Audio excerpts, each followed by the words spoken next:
Almost 5,000 years ago, humanity was brought to its knees by Erebos, a being known as the genesis of evil. To rid the world of this darkness, 4 great heroes united. In the end, all of them perished in battle, leaving only one man standing, Kyle, the last hero, who represented human's side. Thanks to his friends' sacrifices, Kyle defeated the incarnation of evil and saved humanity. But that was 5,000 years ago. In the present day, history tells a different story, one where Kyle is completely erased from the record. Everyone is taught that it was Lycinus's sacrifice that brought about the defeat of Erebos, the genesis of evil. This has gone unquestioned until now. The real twist comes when Kyle, reborn in this era, learns of the tale of Erebos' defeat, and realizes his name is nowhere to be found. We will follow the story of reborn Kyle, who, after discovering his absence from history, enrolls at Lumine Academy, the hero academy that houses the hero record, determined to reclaim his place in the world. Years have passed since the reincarnation of the hero Kyle, and now the scene is set at the Royal School of Delan. Inside the classroom, the teacher stands before the students who reminds them of the current era they are going through, which is known as the Age of Heroes. It has been 5,000 years since the hero record first appeared in the world, and the lower world has undergone many changes in that time. For example, the Royal School of Delan has been chosen to host this year's Lumine entrance examination. The teacher is filled with excitement, confident that among the students, some have the potential to become heroes. He believes that some will pass the entrance exam and one day have their names written in the hero record.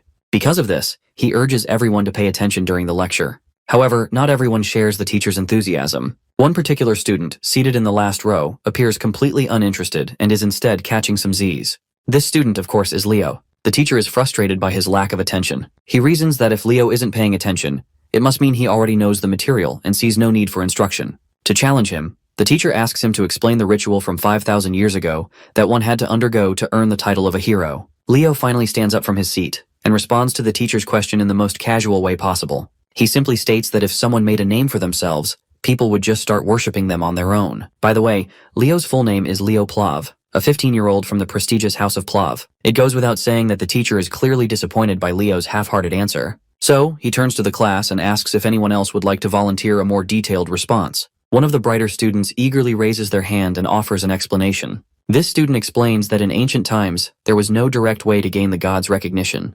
Instead, only holy rituals were used to choose who would be considered a hero. A prime example of such a ritual is the ritual of blood. The teacher is thoroughly impressed by the depth of the answer. He's certain that this student, Gullivan, will become the greatest magical genius in the kingdom. Gullivan hails from House Tratton. Anyhow, it seems like Leo is getting pretty tired of the usual nonsense he deals with on a daily basis. From his perspective, meeting the gods was nothing special back in the day, as it was just a part of life. After all, the gods once gifted the lower world with a miracle to celebrate the great heroes who fought against Erebos, the hero record. But for some reason, Leo can't understand why he's the only one who's been completely erased from history. No one seems to acknowledge his role, and it's starting to get to him. Later, the students gather around the windows, all eager to catch a glimpse of the Zerdinger clan as they march through the corridor. At the front of the group, there's a lady, Celia Zerdinger, a name that piques everyone's interest and curiosity. An announcement rings out, requesting all students to gather in the auditorium for a mandatory assembly, as the Zerdinger clan is visiting the school. As Leo begins to leave the classroom, Gullivan calls out to him. He asks if Leo plans to try and get noticed by the Zerdingers, but Leo, uninterested, simply shrugs it off. He has no desire to get involved in whatever spectacle this is. He just wants to go home. This nonchalance only fires up Gullivan.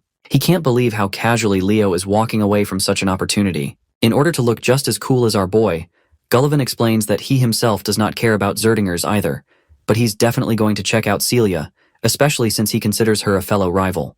Well, we can tell that this is just a lie, as he is definitely looking forward to being recognized by Zerdingers. Later, we find Leo in the dojo, visibly worn out after tirelessly swinging his practice stick. He eventually grabs his sword and heads for the exit.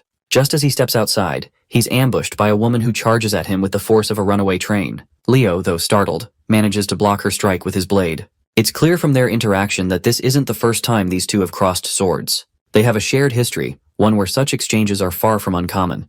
The lady is looking forward to sparring with him after so long, and declares that this match to be his final test before she grants him permission to attend Lumine Academy. As it turns out, this formidable woman is none other than his mother. In an instant, she lunges at him again, and their swords clash once again. While Leo is already struggling to keep up, his mother casually remarks that she hasn't even used a fraction of her full strength. Blow after blow, the spar continues, each strike more intense than the last. Eventually, however, Leo turns the tide. His sheer skill and mastery of swordsmanship allow him to overpower his mother, forcing her to surrender. The woman is left in awe of her son's talent and growth. She stands up and, in a softer tone, asks why he's so determined to attend Lumene Academy. Before the story moves forward, a little context about the academy is necessary. Lumene Academy, the Human Hero Academy, is one of the 4 prestigious institutions of the races that house the hero record. Among them, Leo strongly suspects Lumene Academy is the most likely place to uncover remnants of his past life, as hero Kyle. With such a compelling reason, it's no surprise that Leo is unwavering in his determination to join the academy. Leo's mother then reminds him that the members of the Zerdinger clan are currently visiting Daylon, and they will be staying at the Plav mansion. Though she personally isn't thrilled about having them in their home, she has a request to make. She intends to speak with Zeiss, the vice patriarch of the Zerdinger clan, hoping that he might be willing to teach Leo the Zerdinger aura technique. She believes that with the technique, Leo will become strong enough to be admitted to Lumene Academy next year. However, what she doesn't know is that her son is determined to be admitted this year. He has no patience to wait another whole year to achieve his goals. Sometime later, we find ourselves at the Plav mansion, where Celia Zerdinger is being escorted into the grounds. As soon as she steps out of the carriage, she can't help but wonder why her uncle chose to stay in a place like this when he could have easily rented an entire hotel for himself. As we know already, she is Celia Zerdinger, 15 years old, a sword princess hailing from the Zerdinger clan. Her primary focus is on the Lumene entrance exam, and she's skeptical about how a small family like the Plavs could possibly help her prepare for it. At that moment, Celia's uncle calls out to her. He is none other than Zeiss Zerdinger, the vice patriarch of the Zerdinger clan. He teasingly asks if she isn't at least a little curious to meet Leo, the very boy who boldly declared he wasn't interested in the Zerdinger clan. Celia remains nonchalant and remarks that if Leo is just a hopeful knight who can't even use aura yet, then, in her opinion, he's probably not all that impressive. Zeiss, however, doesn't share her sentiment. On the contrary, he seems quite optimistic about Leo's potential. Once they enter the mansion, Zeiss steps forward to greet the heads of the Plav household. He exchanges respectful words with Dade Plav, the patriarch, and Reina Plav, his wife. Both hosts graciously return the gesture, welcoming the Zerdingers to their home with equal honor. Zeiss then formally introduces Celia to Reina and Dade. The young lady promptly reciprocates their hospitality with a courteous introduction of her own. She expresses her gratitude for being hosted in their home. Reina steps forward and takes a moment to observe Celia. She notes that Celia closely resembles her father and uncle, both in appearance and behavior. Celia, in turn, takes note of Reina's striking black hair and red eyes. It doesn't take long for her to realize that Reina is part of the Zerdinger family, which also makes her Celia's aunt. Later, Zeiss and Reina, who share the bond of being brother and sister, sit back and begin catching up. During their conversation, Zeiss mentions their recent visit to the Royal School of Dalan, where they had hoped to catch a glimpse of Leo. However, they were disappointed to find that he had already left the school as he was uninterested in meeting anyone. Reina apologizes on behalf of her son, acknowledging that his behavior may have seemed disrespectful. Zeiss then curiously questions his sister about Leo, asking what kind of person he is. Reina speaks highly of him, claiming that Leo is unbelievably talented. Her response prompts Zeiss to question whether Leo is truly worthy to inherit the Zerdinger flames. Reina's praise of her son continues, but she makes it clear that she's not simply speaking as a proud mother. Leo genuinely has the talent and potential to be worthy of the Zerdinger legacy. Zeiss is quite intrigued to hear this. While he trusts her judgment, he feels compelled to test Leo himself before forming a final opinion. Later, we meet Leo, sitting quietly, trying to concentrate. After finishing his little ritual, he declares to himself that he has finally achieved a vessel capable of holding everything he needs. Leo reflects on why he hadn't yet learned aura until now. The truth lies in the unique nature of his body. Accepting aura too early would cause it to naturally adapt and specialize in alignment with the aura. This would limit his ability to accumulate mana and soul energy, two essential components of his long-term plan. In his past life, he had witnessed the danger of uncontrolled power. If he had fully harnessed the abilities and essence of his fallen comrades, he wouldn't have left behind a seedling of disaster. To avoid repeating history, Leo is determined to achieve perfect control in this life. So, the first step in his journey is mastering aura, but he intends to do so on his own terms. Before he can delve further into his thoughts, a familiar voice calls out to him, pulling his attention away. As he turns over, he spots Celia Zerdinger. With a confident smirk, she comments on how he finally seems to have grasped the basics of training. While her words carry a hint of sarcasm, she goes on to offer him guidance in swordsmanship, if he's up for the challenge. Meanwhile, our boy has no idea who the hell she is, so she introduces herself as Celia Zerdinger, the world-class sword princess, if she has to be specific. With the introductions out of the way, Leo gets straight to the point. Although he's feeling quite honored that she thought about him, he has no intention of receiving any guidance from someone he considers less skilled than himself. Needless to say, the girl's annoyed to hear this because his remark comes off like he's trying to suggest that he's stronger than her. To which Leo clarifies that, in a death match, she's probably stronger, since he can't use aura himself. However, sparring with only swordsmanship is a whole different game, and he's certain he can handle her like it's no big deal. Celia feels challenged by his statement, so she looks around and grabs one of the swords from the plethora available. She wants to prove that what he has is nothing more than misplaced confidence, and she plans to do that by defeating him in a duel. In her mind, even if Leo learns aura, there's no way he could possibly defeat her. She just wants to teach him a harsh lesson in reality.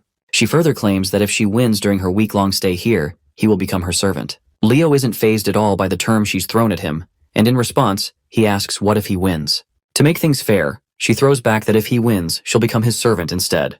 Now that the bet is set, Leo grabs a practice sword and dives right into the sparring session. He tries to strike her with his unexpectedly impressive speed, but she easily outmaneuvers him. However, she can't help but notice that his speed is actually quite concerningly good. However, Celia is sure that this won't be enough for him to win. As they both charge at each other again, Leo lands a brutally heavy strike, and the sheer strength behind it overwhelms her. She quickly steps back as the force becomes too much to handle, and when Leo's sword collides with the ground, it shatters instantly. But he doesn't stop there. He charges at her once more. The once arrogant lady is already starting to regret challenging Leo, and she's certain she can't possibly block the incoming strike. So she braces herself and takes the hit head-on. But, to everyone's surprise, she didn't take any damage, because she had used an aura armor in the last moments, even though this wasn't part of the spar, because this spar was purely meant to be about swordsmanship. This arrogant piece of work doesn't own up to the fact that she couldn't dodge his attack. Instead, she makes an excuse, claiming it was just a reflex. But Leo declares that he's already won, and it doesn't matter. Of course, this leaves her in disbelief, as she's not ready to hand him the victory that easily. Leo had expected this, so he throws off the magic weight bracelets he was wearing to hold off his physical strength. In the next hit, he literally shatters her barrier, leaving the girl completely boggled. Meanwhile, Leo shows her no mercy and gives her a taste of his full strength. Later in the courtyard, as Leo walks around, he stumbles across his mother, who promptly introduces him to his uncle Zeiss. Leo quickly bows his head to pay his respects, and Zeiss reciprocates, introducing himself as well. The two gentlemen then shake hands. His mother then asks if he's met Celia yet, to which Leo recalls how she had fainted after their battle due to fear. Before Leo can explain to her what happened, a knight approaches Zeiss with a report regarding the lady. Zeiss is fascinated to learn that Leo defeated Celia with a body that hasn't even learned aura yet. He personally expresses his admiration for Leo, saying it's nothing short of impressive. But Leo claims that she just underestimated him. Zeiss then questions what Celia lost in the bet, to which Leo happily responds that the loser was supposed to become the servant of the winner. So basically, Celia is his maid for the next week. As much as Zeiss dislikes this idea, he understands the importance of keeping one's word. Still, he makes it clear that Celia is from the Zerdinger house, so he can't possibly order her around to do maid's work. He hopes Leo will rescind the promise, and in exchange, he offers to personally reward our boy with something far more valuable. But Leo refuses the offer right away. He lets his uncle know that this was a wager between Celia and him, and as long as she retains the Zerdinger name, she needs to take responsibility. The uncle then questions him if he's also willing to let go of the opportunity to learn the Zerdinger's aura breathing method. Leo once again responds with a sassy jab. He believes that an aura breathing method given with the objective of preventing a niece from being humiliated holds no value in being learned. Since Zeiss has no other way around this predicament, he decides to get a little offensive. He questions the boy directly, reminding him that he just declared he would use the direct lineage of the Zerdingers as a servant, and that the Zerdinger aura breathing method is worthless. Leo remains unhinged and unafraid of the consequences about to surround him, simply claiming that what his uncle just said is indeed true. Out of the blue, Uncle's mood softens, and he politely questions our boy if he does not think that what he just declared is impudent and impolite. Leo once again makes it clear that he had no intention of insulting the Zerdingers. He claims that if he were being given the aura breathing technique as a reward for defeating Celia, he would have gladly accepted it. However, he has no intention of accepting it as a bribe just so she can escape the consequences of her loss. You see, if his uncle doesn't want to recognize Celia's defeat, it means they believe she is better than him and simply lost the duel by mistake. But Leo makes it clear that even if Celia had sparred against him in earnest, he still would have won. This leaves Leo's mother even prouder. Her brother is equally fascinated to hear such judgment from Leo. The fact that this kid rejected the offer because he didn't like the way his uncle behaved only highlights how outstanding a child he is. He wishes that a child like this were a Zerdinger. Zeiss then gestures to his knights and orders them to send Celia to the maid's quarters. He turns to Leo and grants him the right to address his uncle without any honorary titles. After that short conversation, Leo parts ways, and Zeiss turns to his elder sister, proudly telling her that once he gets back home, he'll make sure to convince their elder brother so they can teach Leo the mighty technique, Phoenix Breath. Later, the scene switches to Leo's room. The first thing we notice is Celia's totally embarrassed face. She's going bonkers with embarrassment as she claims herself as Celia the maid, who will be in charge of Leo for the next week. Leo is literally enjoying the heck out of it when she calls him like that. Who could have imagined that her usual fancy style would actually suit plain maid clothes so well? And this dress just looks like fire on her. Celia seems annoyed by the way he's praising her, as she knows all too well how beautiful she is. Leo apologizes, as he wasn't intending to offend her with his words, but he admits that he had a certain friend who praised beauty way too much, and that habit must have rubbed off on him. He recalls how that particular friend used to say that the beauty of eternity is unparalleled, and if peace ever returns to this world, he'll spend the rest of his life spreading beauty to everyone.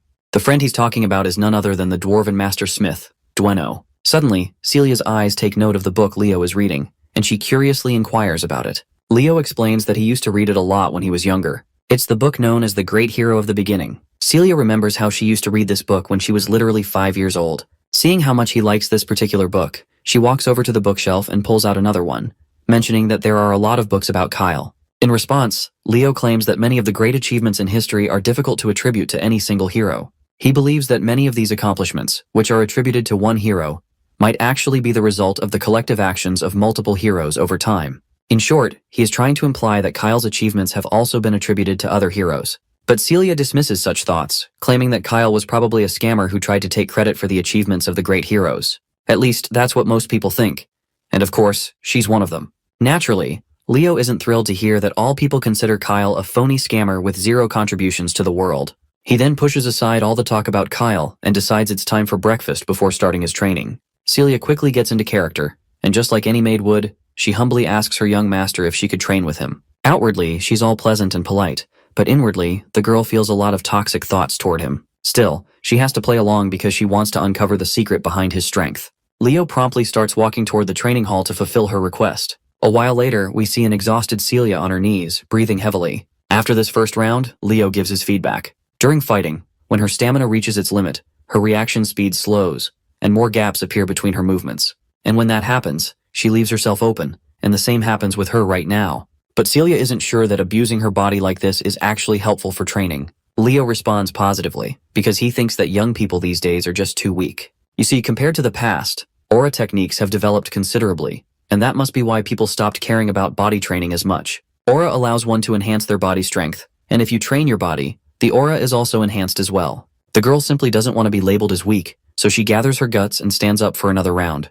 Before diving in, she warns Leo that he better stop underestimating her. But her reckless charge backfires when Leo just flings her away with one swing, and she crashes to the ground. At this point, she's just frustrated after taking one humiliating defeat after another. Leo then offers her a bracelet, which she quickly extends her hands to grab. Little does she know this bracelet is imbued with weight magic, making it insanely heavy. Meanwhile, Leo flashes a sinister smile as he reveals his sinister intentions. He apparently plans to make her train while she wears this bracelet from this point onward. The next day, we see Zeiss also watching them both train. After seeing how much Celia is struggling, the uncle is sure this is going to be a good experience for her. Before going to Lumen, it might be good for her pride to crumble at least once. He then calls out to Leo and gives him some good news that he's thinking of asking the Patriarch to allow him to inherit Phoenix Breath. The mention of Phoenix Breath catches Leo off guard because, as far as he can recall, that's basically the Zerdinger family's origin for the aura technique. He's heard that only people who are recognized within the family can inherit it. Celia also raises her opinion that her father won't allow it that easily, but it looks like Zeiss has figured this much out already. He proposes a condition to Leo. If he passes the Lumeni entrance examination, he'll be allowed to learn the technique. Of course, this remark doesn't sit well with Celia because, in her eyes, Leo is just a brat who can't even use aura. And since the Lumeni entrance examination consists of actual fights, it's going to be very dangerous for him. Well, Leo doesn't shy away from claiming that he doesn't have any real fight experience. But we all know that's only the case if he doesn't take his previous life into account. Zeiss awaits for Leo's opinion, to which our boy quickly agrees, as long as his parents are okay with this decision. A week passes by and the day of the Lumeni entrance examination finally arrives. When they see the prominent figure of Celia Zerdinger among the participating students, everyone is in awe. Meanwhile, Celia throws a jab at Leo, asking if he's feeling nervous. It looks like after spending so much time being a personal maid, Celia has lost herself in the character because she's still referring to Leo with the master title. As they stand there, Gullivan's unmistakable voice catches their attention. He's actually here to see Celia, but he's a little shocked when he notices that Leo is with her. This piece of work throws shade at Leo since he believes that our boy does not belong here, since he doesn't even know how to use aura. At the same time, he tries to greet Celia politely. However, the poor guy is totally ignored by the duo like he doesn't even exist. He gets awkward and tries to remind Celia that he's Gullivan Tratton and he had greeted her when they met last time. But to Gullivan's dismay, Celia doesn't recognize his name and quickly grabs Leo's hand in order to leave the scene. Suddenly, they're called by someone else. It's actually two siblings gracing the scene. The taller one is Abad Llewellyn, hailing from the Llewellyn family, and he's 16 years old. And the shorter girl beside her is Chelsea Llewellyn, 14 years old, and she shares the same family name. While Celia seems to recognize these two, Leo has no clue who they are. Celia explains that they're the Llewellyn siblings, hailing from the same heroic lineage of the Lordran Empire, the children of the Llewellyn family. Celia is particularly fired up because she's not thrilled to see these two. She warns Leo that the Llewellyn siblings will be partaking in the exam with them, so they absolutely can't lose to them. She definitely can't have the Zerdinger clan lose to the Llewellyn family. But this isn't really Leo's concern, after all, he's from the Plav family, not Zerdinger. Anyway, when the two greet Celia, she doesn't have any reason to decline their greetings and reciprocates the gesture. She also makes sure to introduce Leo from House Plav, a noble family within the kingdom of Dalad. Hearing that Leo doesn't have a fancy title attached to his name, Abad Llewellyn dismisses him as insignificant. The two siblings promptly twirl around and proceed to walk away, throwing out the warning that they'll surely be in the top spot. It goes without saying that Celia doesn't like the Llewellyn siblings' guts, and is looking forward to thoroughly crushing them in the upcoming trials. Suddenly, someone representing Lumene Academy steps onto the podium, immediately commanding the attention of everyone present. The man introduces himself as Albi Zeron, a professor at Lumene Academy. While Celia's expression shifts to one of shock upon seeing this prestigious figure, Leo seems unimpressed, mostly because he has no idea who this guy is. Celia is visibly annoyed that Leo doesn't even recognize someone of Albi's stature. She takes the opportunity to educate him, and explains that Albi Zeron is listed in the hero record, a distinguished list of individuals considered heroes of the current era. Leo takes a moment to observe the professor carefully, and notices something peculiar: immense mana concentrated in Albi's left eye. Professor Albi then proceeds to address the gathered students. He begins to explain the format of the entrance examination. According to Albi, the trials involve two main components: one-on-one combat and monster subjugation. Traditionally, participants would take turns completing these tasks.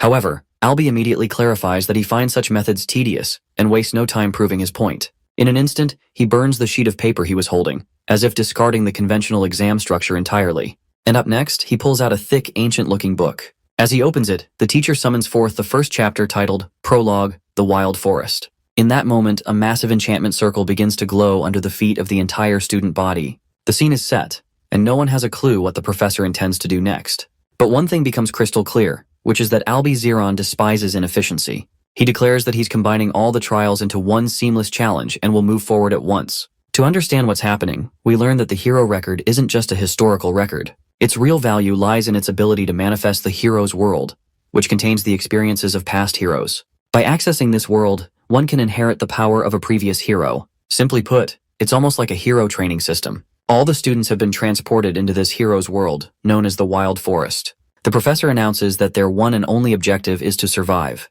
Whether they join forces or eliminate each other, they can do whatever it takes to stay alive. Those who want to quit can break the orb they're holding and return.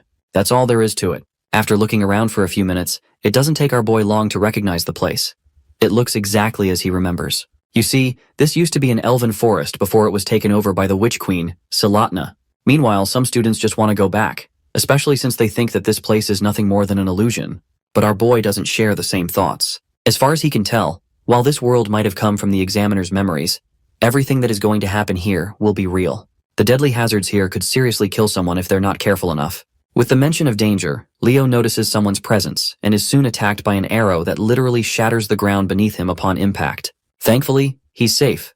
But when he looks in the direction of the arrow's source, he sees it's the girl from the Llewellyn family, Chelsea. It looks like she has mistaken him for a member of the Zerdinger family, and because of that, she's determined to eliminate him. But Leo quickly makes it clear that he's a member of the Plav family. Chelsea, however, becomes more aggressive, thinking he's lying since she had seen him with Celia earlier. Without hesitation, she casts her magic windsickle. Leo seems impressed as he watches her chant a spell that didn't exist in his past life, but he also notices that the basics of this spell are not much different.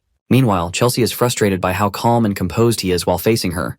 To shake him up, she unleashes her impressive ability at him, but Leo just effortlessly blocks it with a single swing of his sword, and the mana blade she sent at him simply falls away. This leaves Chelsea unsettled. From what she can tell, he didn't even use aura, so how has he blocked her attack so easily? Our boy just rubs salt in her bruised ego by casually claiming that her attack was too simple. He invites her to form an alliance as it will be beneficial for her. He reminds her that the one who survives the longest earns the most points, so as a sorceress, she should at least try to pass one test before getting eliminated. I don't even have to tell you what her response is. She quickly fires back and boasts that she is not your typical sorcerer, she's a battle mage. She's offended by his comment where he called her attack simple. Feeling the sting of his words, she channels all her power to crush him on the spot, just so she can prove she's not the weakling he thinks she is. But all of her attacks end up being pointless, as Leo isn't even standing in the direction where the blades are heading.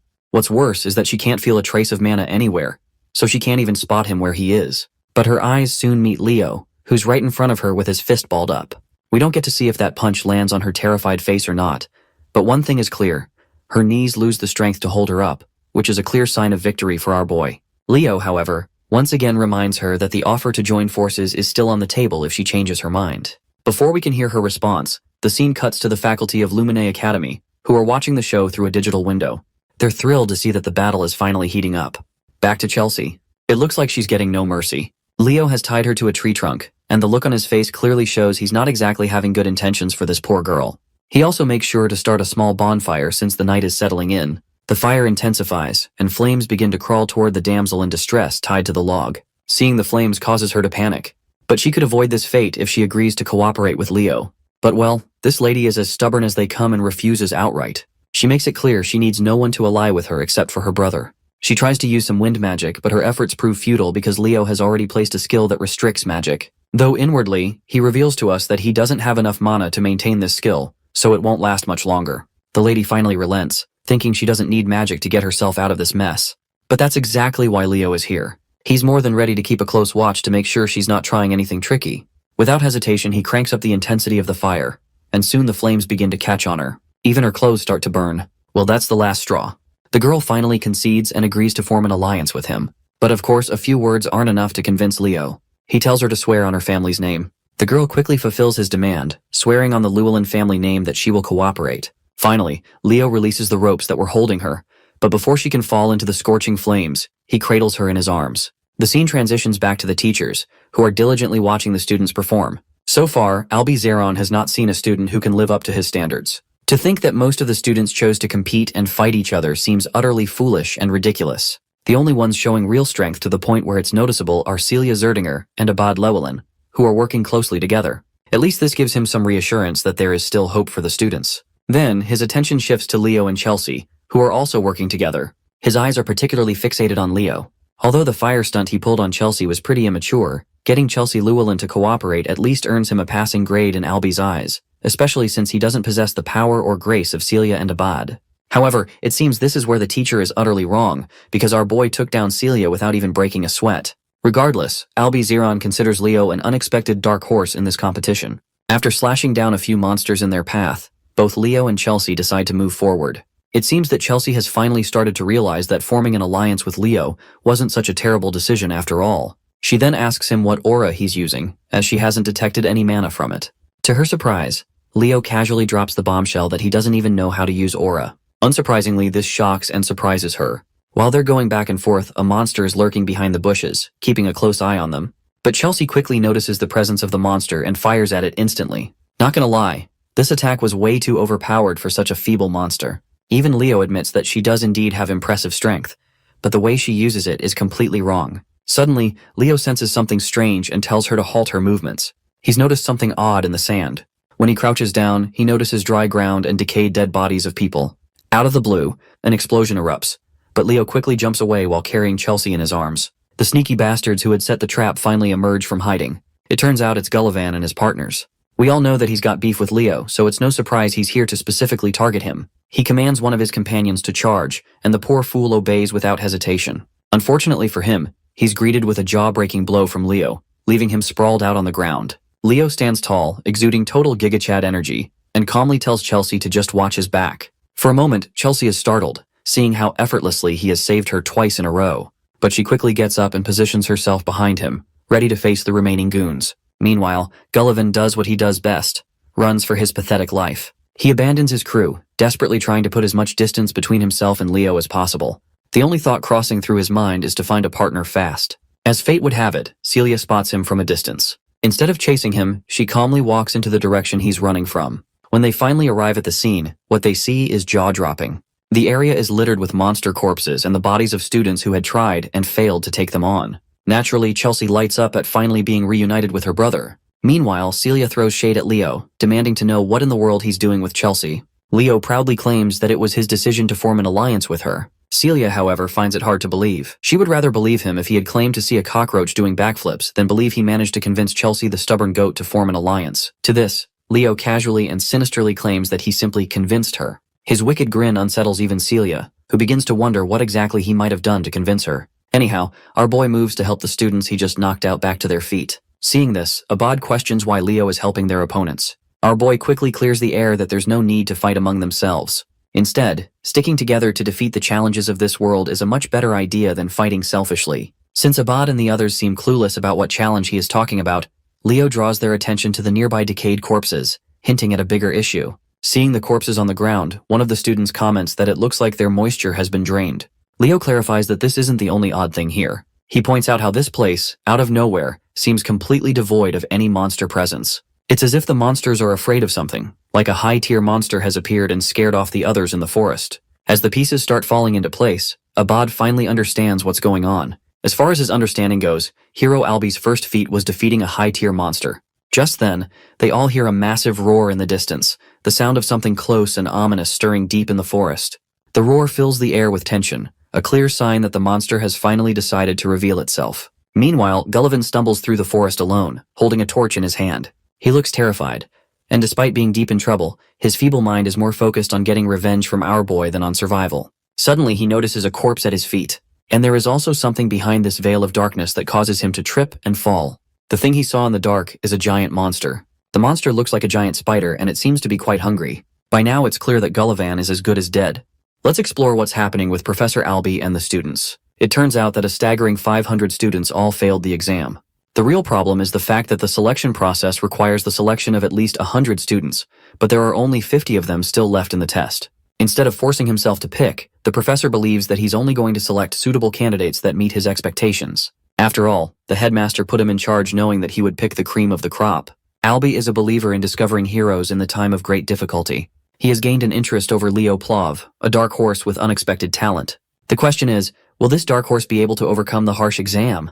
Going back to the scene of the students in the exam, they're fast on their feet and have trouble navigating because of the dark atmosphere. Celia illuminates her blade and claims that she's seen something up ahead. Her sword's red shimmer reveals the face of the terrifying spider who is currently devouring its prey. It strikes fear into their hearts as Abad rushes to use a mage spell to take down the threat. However, Leo is quick to stop him and advises Gullivan to break the crystal. Of course, Gullivan is out here becoming breakfast between the spider's teeth so he can hardly move. He decides to smash the blue crystal, sending a wave of electricity inside the creature's mouth.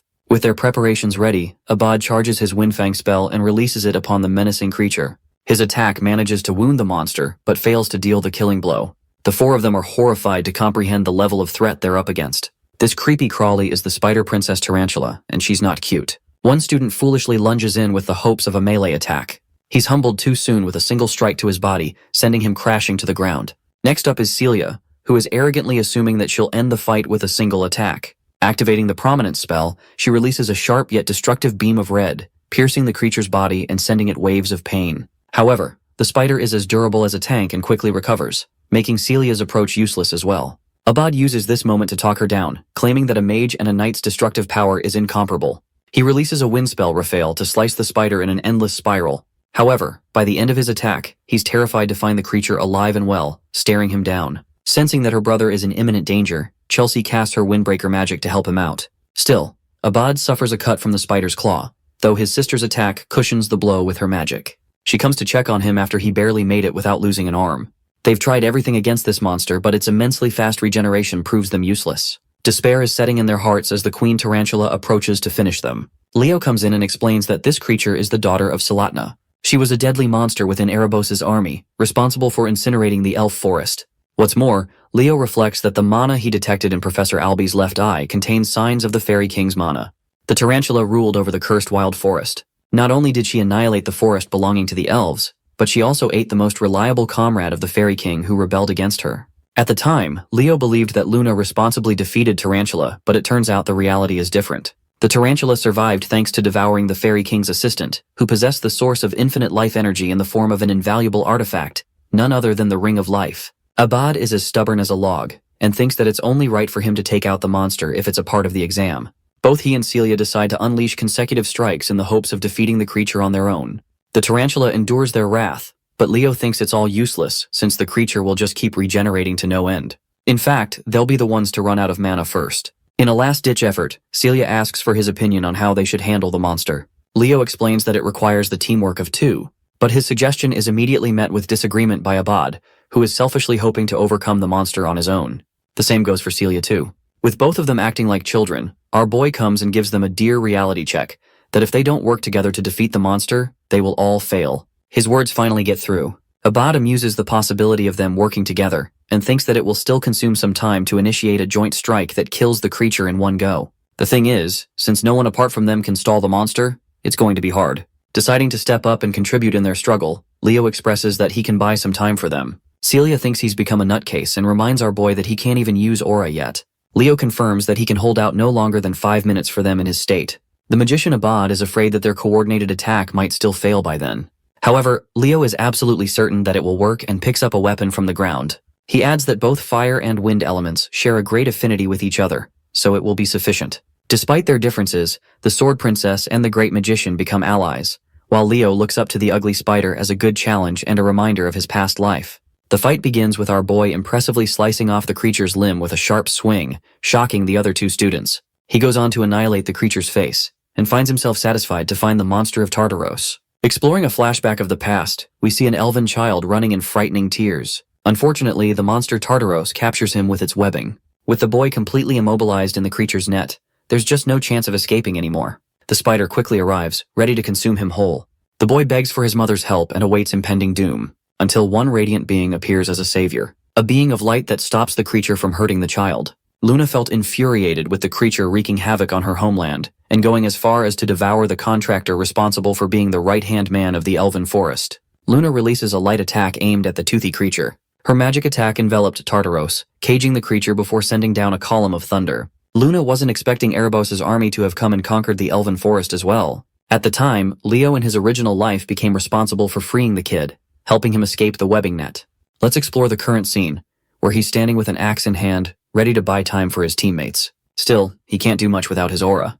Requesting Chelsea for help, Leo instructs her to use elemental magic, targeting him with her weapons. He evasively dodges a strike. Because of his immense speed, Chelsea is concerned that he might get caught up in the attack at this rate. However, Leo emphasizes that he's going to be just fine so long as she hurries up. Chelsea activates her magic, ready to mold any kind of weapon for him. Leo is fine with anything as long as it works. She manifests a weapon for him, while he guesses that she's preparing a scimitar and a bastard sword.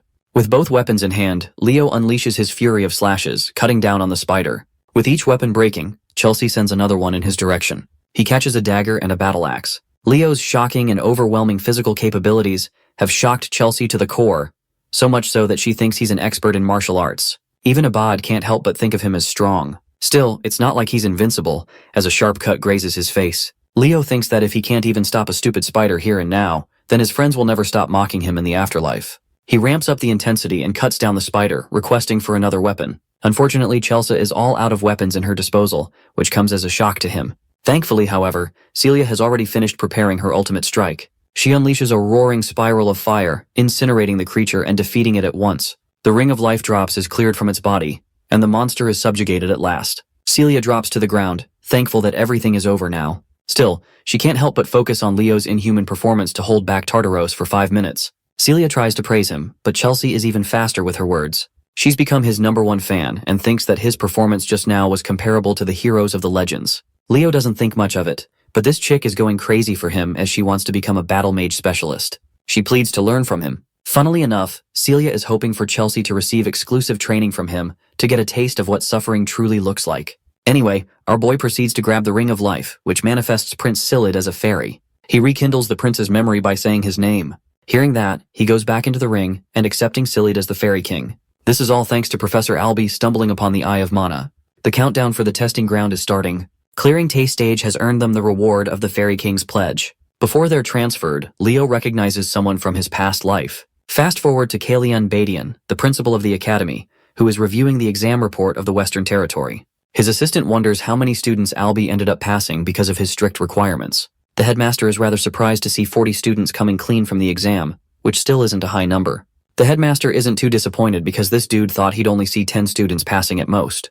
This is still a great achievement. Celia and Abad seem to be the top candidates in his expectations.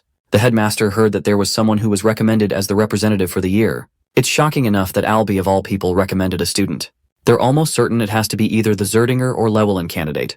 But as it turns out, this candidate is someone that no one's heard about before, a name that exceeds both Celia and Abad in performance. We come to Professor Albie's side of things, who is sharply assessing the boy's abilities. He recommended the student Leo Plav as the representative of the Night Division. The headmaster expresses shock for the professor to speak highly of this brilliant student. He specifically described this candidate to boast the talent of a hero. Now that the examination is all done and settled with, our boy is enjoying a hot sauna all to himself, relishing in its warmth. The reward for clearing the exam is the Fairy King's pledge. Now when it comes to clearing a hero's living world, there isn't supposed to be a typical reward, but strangely, he was given one as the exception. Leo doesn't understand why and sees his mother standing in front of him. She confronts the boy, questioning if he knows why she was expelled from the House of Zerdinger. In an effort to rescue an ally, she ended up losing control and unleashed the flames of Zerdinger. But she hasn't come to regret her decision, not even now. Fixating her attention to her only son, she wants the boy's incredible talent to be steered in the right direction. Also, she's most delighted to congratulate him on being accepted into the academy. Stepping foot in the glorious Lumeria city, the students are requested to collect their belongings before stepping foot outside the gate. Lumeria is the centerpiece of the world, and its most prized institution is the Lumine Academy. With Leo finally having arrived, his uncle comes to greet the boy and shares his congratulations for passing. Leo wonders what he's doing here, and learns that the House of Zerdinger is currently busy resolving an unending debate that has been going on for at least a month's time. He quizzes the boy, asking if he knows the reason for the conflict. Leo wonders if it has anything to do with the inheritance of the Phoenix Breath. His uncle confirms that it's exactly the case, and while his older sister isn't a part of the Zerdinger clan, Leo is inevitably her son. Then there's the fact that the elders of the clan are highly impressed by the boy's clearance of the Western exam, notorious for being extremely difficult. Leo is handed a special subspace key, which he decides to use at once by chanting a command. It unlocks access to a special book. His uncle then instructs him to stain the pages of the book with his blood. Leo follows his instructions, biting his thumb and releasing the splattering drops on the page. Now that he's shared his blood, he has access to the information inside the book. No one else will be able to know. And while it isn't easy to master the techniques of the Zerdingers, his uncle is confident in the boy's talent and believes he will get used to it in no time. With this, he officially welcomes him to the House of Zerdinger. After their meeting, Celia requests to meet Leo in an unknown location. Suddenly, a girl randomly bumps into him, causing the both of them to crash. Glasses girl over here quickly gathers her books, apologizing for her careless rushing. She goes away when Leo notices her card. He picks it up and learns about Chloe Muller, who is a freshman at the academy. Leo opens the door to find an annoyed Celia, who reminds him that they've got a lot of things to shop for and he's already late. He apologizes, as he unexpectedly ran into his uncle before coming here. Beaming with joy, Celia curiously asks what happened. To answer her burning question, the boy commands the flames of the Zerdinger family, questioning if he's doing things the right way. Seeing this, she's in utter disbelief. The confident Leo managed to master the secret technique in less than a month. His incredible achievement causes her to fall in shock and leaves her wondering if he's even human. Later that day, the Sword Princess and the Forgotten Hero are spotting a ship docking nearby. Professor Aine Elandieu introduces himself as the instructor of the night class. He wants the students to board the ship immediately, as they will be leaving for Lumen soon. The journey begins with the students leisurely enjoying their time. Leo and Celia look like a couple, which causes a confident young fellow to release a comment that gets on Celia's nerves. This an alchemist from the kingdom of Moira, and he's a merchant with everything to sell. He attempts to do business with the couple in case they need supplies at the school. Leo introduces himself by his student identity and explains that he belongs to the kingdom of Dalad. Thomas is noticeably surprised to hear this, because that kingdom took the difficult Western exam. Leo wants to address the elephant in the room, as he's finding the whole setting a little too strange. It seems too peaceful, even though Celia thinks that this is the standard treatment the freshmen should receive after clearing the exam. The boy turns his attention to their instructor, while Thomas agrees with Celia's understanding of the situation. All of a sudden, the ship shakes as a gigantic tentacle rises from the ocean. It nearly crushes Thomas, while the rest of the students are begging for their instructor to intervene. Casually sipping his wine, their teacher mocks them for ever even asking for help. He reminds them that the students of the Lumen Academy are expected to perform their best in the time of danger, so this is a challenge for them to overcome on their own. They're up against the ugliest of the uglies. A giant kraken stares down at the students. Even in this tense situation, the Forgotten Hero maintains his composure and slices the creature's tentacle with his blade. Celia's also doing fine on her own. Experiencing the fiery attack of the Sword Princess, the kraken reacts with a water spray, causing Celia to get drenched. The monster grabs Thomas, who's shouting his mouth off. Seeing this, both Celia and Leo come rushing full speed to slice the creature down. With the alchemist's greed, he offers his shock. He was expecting the Sword Princess to do well on her own because of her reputation, but he wasn't expecting another student to be just as fierce. Poor Thomas nearly gets crushed by a frozen tentacle and shouts at the person who could have killed him just now. Chloe, the glasses girl that bumped into our boy, is commanding ice magic and holding the monster off on her own. She talks down on the alchemist, who is needlessly becoming a burden in the fight instead of staying behind. Thomas confesses that people like her don't give a damn about those weaker than them trying to help. With another piece of tentacle crushed, we get to see the dynamic duo of Abad and Chelsea rising to the scene. They're still not done with their rivalry between the two clans. Still, the battle mage has her eyes set on our boy despite being enemies. With numerous monsters in the lake teeming on their way to the academy, the instructor thinks this is the perfect welcoming party for the freshmen. Enjoying his wine, he comments on the top performers: Chen, Celia, Abad, Chloe, Walden, and finally Duran, Moira. The captains of each region are performing excellently against the threat. However, beyond them is a student that has overshadowed their performance. An unknown freshman with no commanding dominance in any region. His swordsmanship is the definition of perfection, and he's reacting as if he's predicting every attack. The instructor is glad that he's going to see the boy unleash his full potential in his classes. Anyway, the useless alchemist is quick to run out of his potions as they finally arrive at their destination. Hopping off from the ship, the instructor expects the students to get used to the monster treatment, since they're going to deal with it a lot. It's time to explore the glorious entrance hall. The Lumini Academy's training grounds are extraordinary. Many spectators are hoping for the freshmen to put on a good show. The entrance ceremony is soon to begin. The Night Division is grouped by their instructor, who wants the captains to come to the front of the lines. The headmaster of the academy oversees the announcement, expecting great things from the hero candidates of this year. Kalian emphasizes to the students that if they ever want to become strong heroes, they'll have to risk their lives and always be expected to surpass their limits. Slamming his fist to the ground, the headmaster believes that if they can't do the bare minimum of what he just mentioned, then they don't belong to the prestigious institution. And then a second later he melts into a grandpa, acting like he didn't just intimidate the crap out of them. Kalian points out and asks why they've all gone quiet all of a sudden. His radiant reputation and image as the brilliant swordmaster slowly gets tainted by the day. Next up is a speech from the freshman representative, a name that the first years are looking forward to. It's not Celia, Abad, Chloe, or anyone else. Only Leo Plav's name is chanted, coming as a shock to even him. He quickly turns to the professor and realizes that he must have recommended him. Leo approaches the podium and addresses the professors and seniors with his speech. While this is going on, many students are bickering about the talks of this unknown student. They don't know what happened or who even is. The speech comes to an exhausting end, as Leo Plav is inquired about his goals as the representative of the year. He realizes that their goal is to intentionally provoke the finishers behind him. Leo offers his words in a very polite and professional manner, drawing attention from the other instructors. They think it's going to be a very reserved ceremony, until our boy goes crazy and openly declares that he's ready to accept any of them challenging him for the position. This hostile and bold announcement provokes the top rankers, but Leo doesn't really care about who it is he has to go up against. With the announcement settled, the students go to their dormitories. From tomorrow, exploratory classes will elapse for 1 week. This is a special grace period for the students to take any class which will later help them decide 3 subjects to major in. The students are promptly advised to rest up so they don't face a first-day late class. Leo's room is designated right next to Thomas, who is excited for his first class tomorrow. They exchange a goodnight greeting and Leo collapses on his bed. His mind is busy wondering what he's supposed to accomplish in the academy. Seizing his place in the best institution, he desperately hopes to find his long-lost hero record. The next day at the cafeteria, Thomas wants to share a seat with our boy who doesn't really care and approves the request. Leo receives an annoyed visitor, someone he isn't familiar with. This guy is Duran from the Central Region, and he's here to confirm if the challenge he stated in the announcement carries any weight. Leo understands that his speech was provocative in its fullest. After all, it invited a stranger to take him on in an aggressive manner. Duran thinks he's some hotshot of the Central Region, but Leo simply doesn't give a flying fuck and continues drinking his fruit juice. Pissed for being taken lightly, Duran lashes out by releasing a thunderous kick, sending the table flying. However, Leo's inhuman speed helps him rearrange the ingredients and reform his perfect cheeseburger. This man is the definition of class, as he made a meal out of the occasion. Leo provokes him, stating that he just couldn't ignore free food to waste away like that.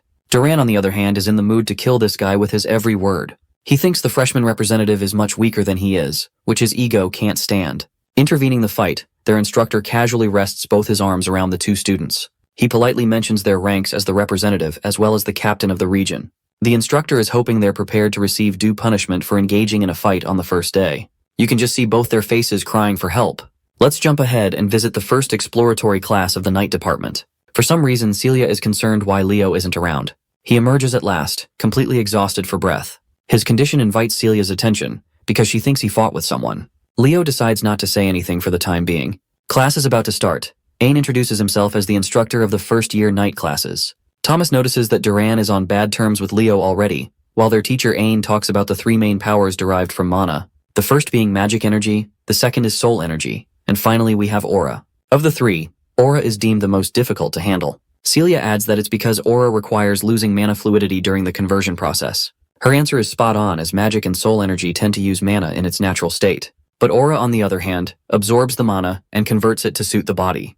He demonstrates what an aura looks like and wonders if any of them knows how to use the processed aura from their bodies. Collecting her thoughts, Celia fails to come up with a reasonable answer. The freshman representative breaks his silence and explains that utilizing an aura's power requires the burning of mana. He's reached the right conclusion as pointed out by the instructor, which then makes him ask about the most crucial aspect of the process of burning mana. Leo quickly responds, stating that it is stamina. Impressed by the boy's understanding of aura, Ain asks if he's ever studied the concept before. Turns out he hasn't, which is yet again another impressive feat.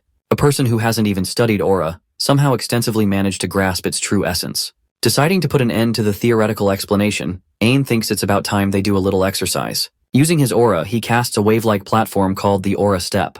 This fundamentally relies on concentrating one's aura power into their legs. Ain descends to the ground and excitedly mentions that the applications of aura are practically endless. Some of the other students experiment and spar with each other, while Celia teases our boy. She's ready to teach him how aura step works, so long as he calls her sister. Leo doesn't feel the critical need for her help, as he's fine with knowing the principles of aura. Noticing Duran on the side, the instructor thinks it's a good time to address the commotion scene in the cafeteria. Some students like Chelsea don't know what happened, and Thomas strokes her curiosity even more with his commentary. Both Leo and Duran are called to the front by the instructor. First, Ain confronts Duran and asks what ticked him off so much. After hearing Duran's dismissive reply, the instructor decides to offer the perfect suggestion. He wants the Central Region captain to square off against the freshman representative in a running competition, all to decide the student fit to lead the class. Ain outlines that both students are openly allowed to use their aura without any restrictions stopping them, which seems like the perfect advantage to Duran. The day of the competition is here. Thomas, being the expert businessman, is busy hosting a betting system. The first contestant is the genius of the House of Moira and the master of the lightning aura, Duran. Facing him is the dark horse without a special background. A man who leaped ahead even the captains of the regions and became the freshman representative, Leo Plav. The students are expecting great things from the freshman representative. After all, they're extremely underwhelmed to find that he can't even use a simple move like Aura Step. They all think his position is unwarranted, and someone like the captain of the Central Region is more fitting for the role of a representative. Realizing that it's the perfect moment to start, Ain lays out the rules. The first to hit the finish line will win, and their opponent will have to accept the results of the outcome without fail. The race is about to begin.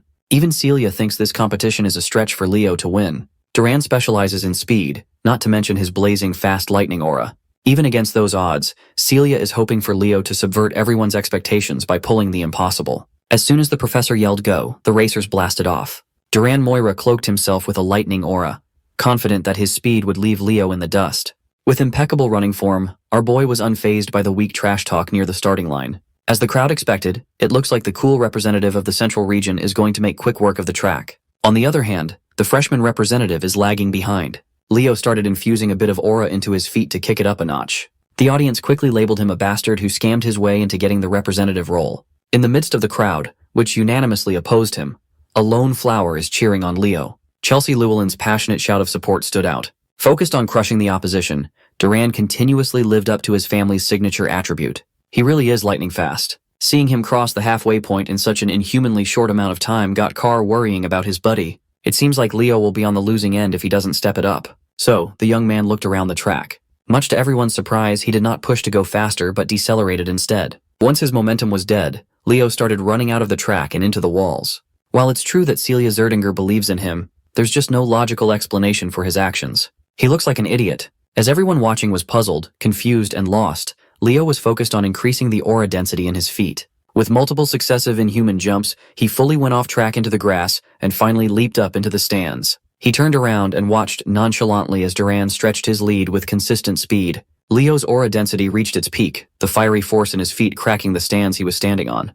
With one powerful leap, he launched himself back into the track with immense momentum. It was so staggeringly impactful that the jump left a small explosion in his wake, distracting Duran for a moment. From that explosion, Leo came lifting off like a red meteor blazing through the rest of the track. The cheeky devil even taunted his opponent as he flew past Duran, calling the arrogant brat a slowpoke.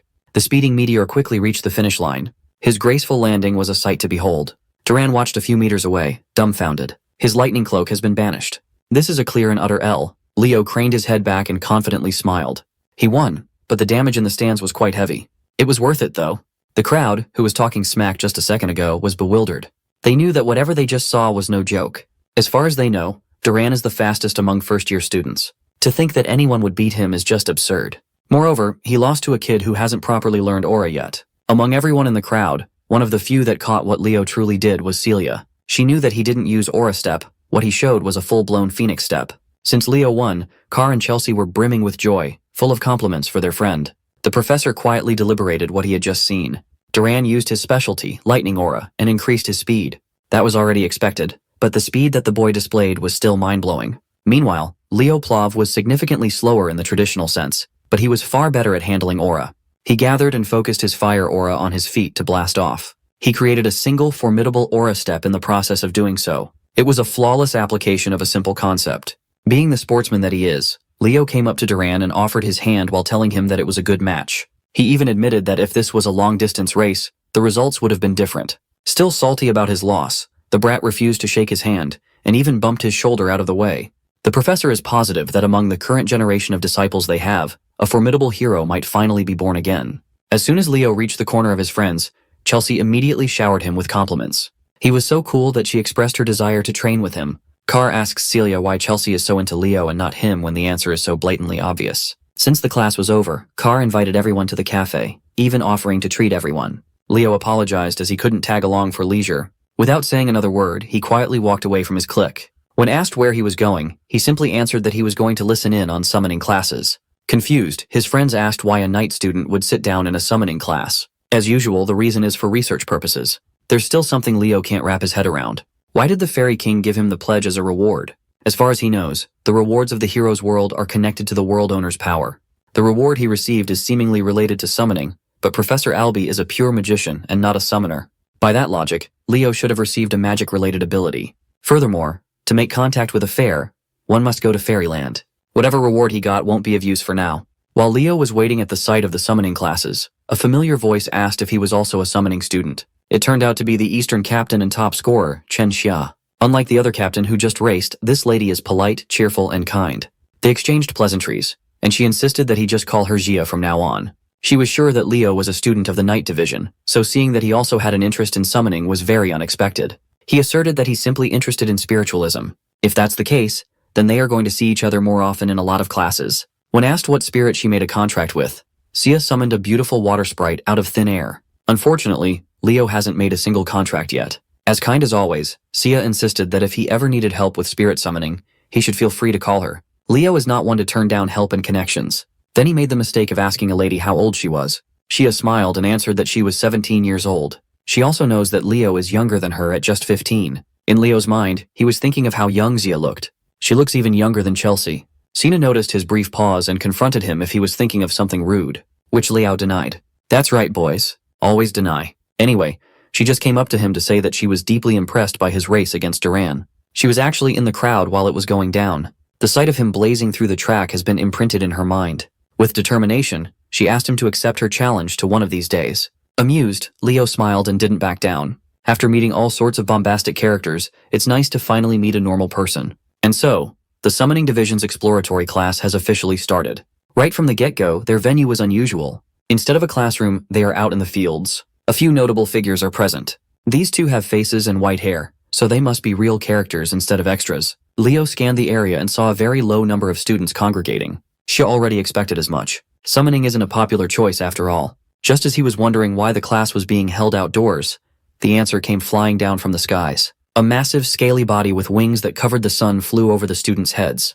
The creature landed, displaying its fearsome figure for everyone to see. It was a black wyvern. Some of the students with paltry willpower lost strength in their knees as soon as they saw the beast. Then, the woman riding on top of the wyvern smiled and asserted that her wyvern seemed to have taken a liking to this class. She jumped off her mount and introduced herself as Yura Marin, the summoning teacher who's going to teach the freshmen for the entire school year. Yura is a grade A beauty with her long white hair, toned body, and devilish features. The hormonal students just wanted to become their teacher's summon at this point. Leo reckoned that if Pervy Dueno had been here, he would have lost his mind at the sight of a woman with a different type of charm than Luna and Lycinas. He would surely be inspired to make more cultured art. Going right into business, Miss Yura addressed her little greenhorns. The fact that they are in this prestigious program must mean that they have some talent in the field. The freshmen answered affirmatively. Miss Yura liked how confident they were. So they will be moving to the practice area immediately. She called in Carlo, the first-year summoning class associate professor, to bring out the griffins. Miss Yura explained that they would be riding together in groups of 2. They have enough griffins to accommodate everyone's asses. The problem is, this is everyone's first time handling something as finicky as a griffin. As soon as she heard a complaint, Miss Yura's eyes turned hostile as she asked if they wanted to listen to her lesson or not. Jumping on top of her black wyvern, she announced that those who think they can't ride a griffin should just quit and go back. Her scaly beast mirrored her intensity. It roared and flapped its wings, taking off while establishing dominance. While everyone was shaken, a long student stood proudly and unbothered. Associate Professor Carlo interjected lightly, telling the kids to hurry and follow the professor. Once they got over their initial fear and uncertainty, most students found out that the griffins were gentler than they thought. Some of these four-legged birds are very tricky to deal with, though. It's just the luck of the draw. Leo and Zia partnered up for the activity. She politely asked if she could hold the reins, and Leo gladly gave way. And so the students were lifted off the ground 2 by 2. Those who adapted quickly caught up to the professor's pace, bypassing the sea by taking to the skies. They were not expecting to be allowed to do something so bold as to ride a griffin on the first day. As expected of Lumine's top-notch programs, everyone's uneasiness regarding the griffins is practically erased. Some students were even bickering as to who should hold the reins. Xia and Leo were breezing through the sky with Xia as the driver. She was a bit worried, but the griffin they got is a real sweetheart. But it's still best to be careful. Griffins are difficult to control for first-time riders. Seeing that everything was going swimmingly, Miss Yura decided to shake things up and pulled out a whistle. She blew on it with strength, emitting an imperceptible sound that only the griffins could hear. As soon as the four-legged birds heard the tune, it was as if something primal awakened inside of them. Their talons protruded in full display, and all of the birds started behaving erratically. The weak-willed students turned to the professor for help, not knowing that she's the reason why the beasts are going out of control. Miss Yura reckoned that those who can't even handle an out-of-control griffin should not call themselves a student of Lumine Academy. Even Zia, a reasonably experienced young summoner, was struggling with their bird. While she was trying to wrestle the bird with the reins, Leo grabbed her hand and waist to stabilize her seat. He warned her that griffins are prideful beasts. Trying to overpower them with strength will only make them act out even more. He was gentle with his touch. Leo finessed her fingers in subtle ways to keep the rampaging mount in control. Taking over from behind, he shifted gears and made the griffin fly faster than ever. They were going so quickly and steadily that they eventually passed the professor and her associate. Miss Yura praised his control over the beast. She turned to Carlo and confirmed if the first-year representative was an applicant for the night major. According to the records, that should be the case. He's riding so good that she wonders if he has a personal griffin back home. However, according to Carlo's records, Leo is not from a noble household that can afford one. That must mean he's operating purely on talent alone. It's still early in the class, but Miss Yura is optimistic that she might have just found a hidden little gem. After that sky debacle, every student eventually reached the island of summons, every summoning major's practice grounds. A lot of the kids were throwing up on the beach after such a nauseating wild ride. On the other hand, Leo is just roaming the white sandy beach in search of a suitable fruit. When he finally found one with the right size and ripeness, he motioned to pluck it off the tree and saw a burnt feather. His mind started racing with possibilities, but he kept it to himself for now. After grabbing the ripe fruit, he fed it to the griffin as a sign of gratitude for bringing them to the island safely. With everyone accounted for, Miss Yura called everyone to gather up. From now on, they will be taking a practical exam on the first day, no less. Some of these kids just wanted to check out the exploratory class period, but now they're facing an impromptu exam. Miss Yura explained that compared to the other 2 majors, the path summoners must walk goes much further. Everyone should already be aware of that. For summoning, just having control over mana is not nearly enough. In order to make a proper contract with a suitable spirit, one needs the proper spirit affinity. To command your summons adeptly, adequate taming ability is a necessity. The path is hard and complicated. That is why the number of summoner heroes is vastly lower than that of the other 2 traditional classes. However, compared to other heroes, summoners who rise to get the title accomplish much more than the vast majority. Great summoners have deeply etched their names in history. That is the allure of being a summoner. Every student here wishes to become that sort of legendary figure in their own right. Eliza Hergen, from the renowned summoner hero family of the North, the Hergen clan, stepped up to the challenge and asked the professor what sort of exam they must face. Miss Yura explained that, as the name suggests, the island of summons is full of beasts and spirits. Since a summon is considered a form of weapon for summoners, the exam will test every student's taming ability. With that in mind, the contents of the test are simple. They just have to tame a summon in the forest and bring it back to the beach. After taming and making a contract, they are free to keep the summons. The students erupted in celebration. It's not every day that they get an opportunity to tame their own beast.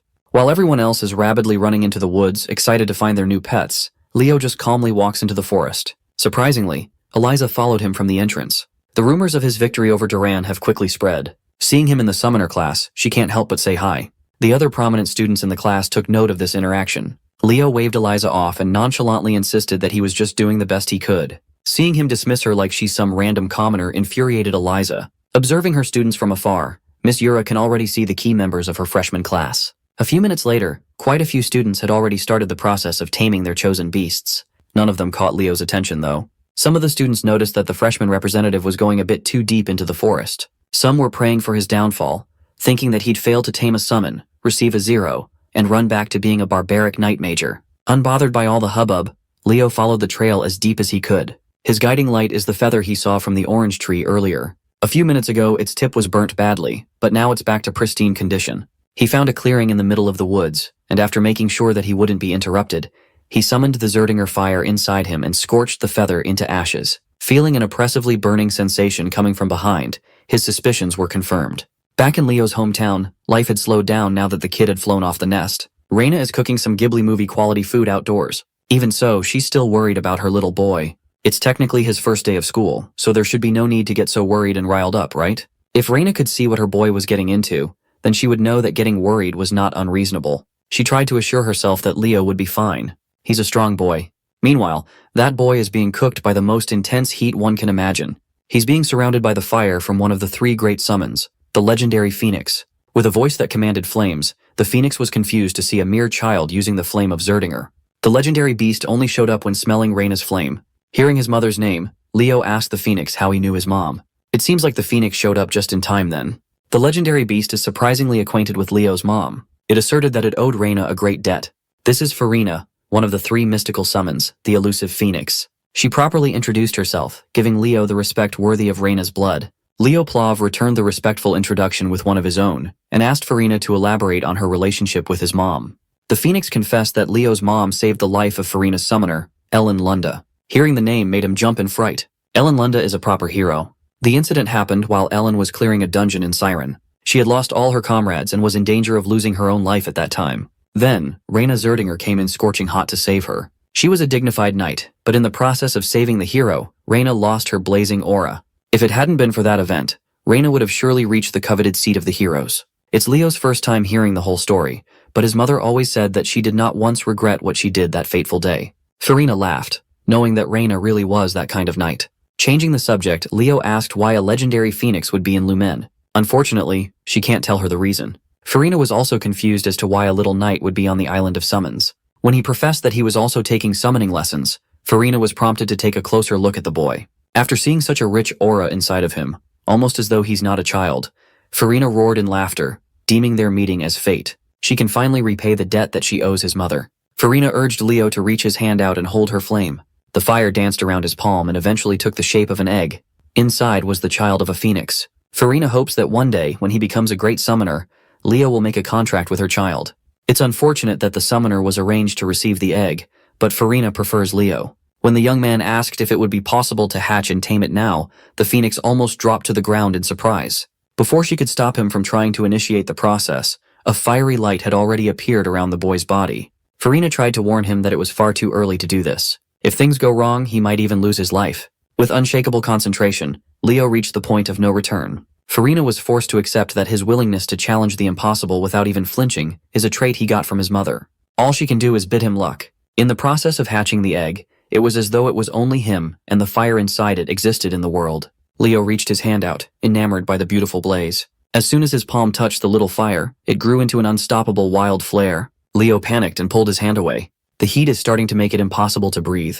This is the caliber of Phoenix Flame. This trial must be a way for him to experience what the mythical beast goes through. As a result of burning their bodies to emit powerful flames, a phoenix must endure unbearable pain every day.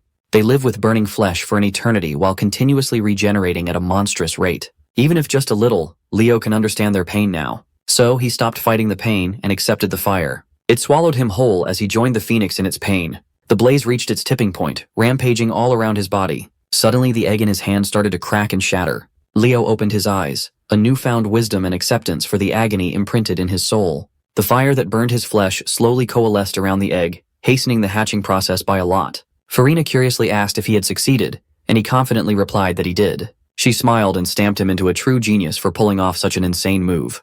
If a phoenix tells you that you will be the world's greatest summoner, you better believe that shit. Before the egg can completely hatch, Farina is already congratulating the young man for making a successful contract.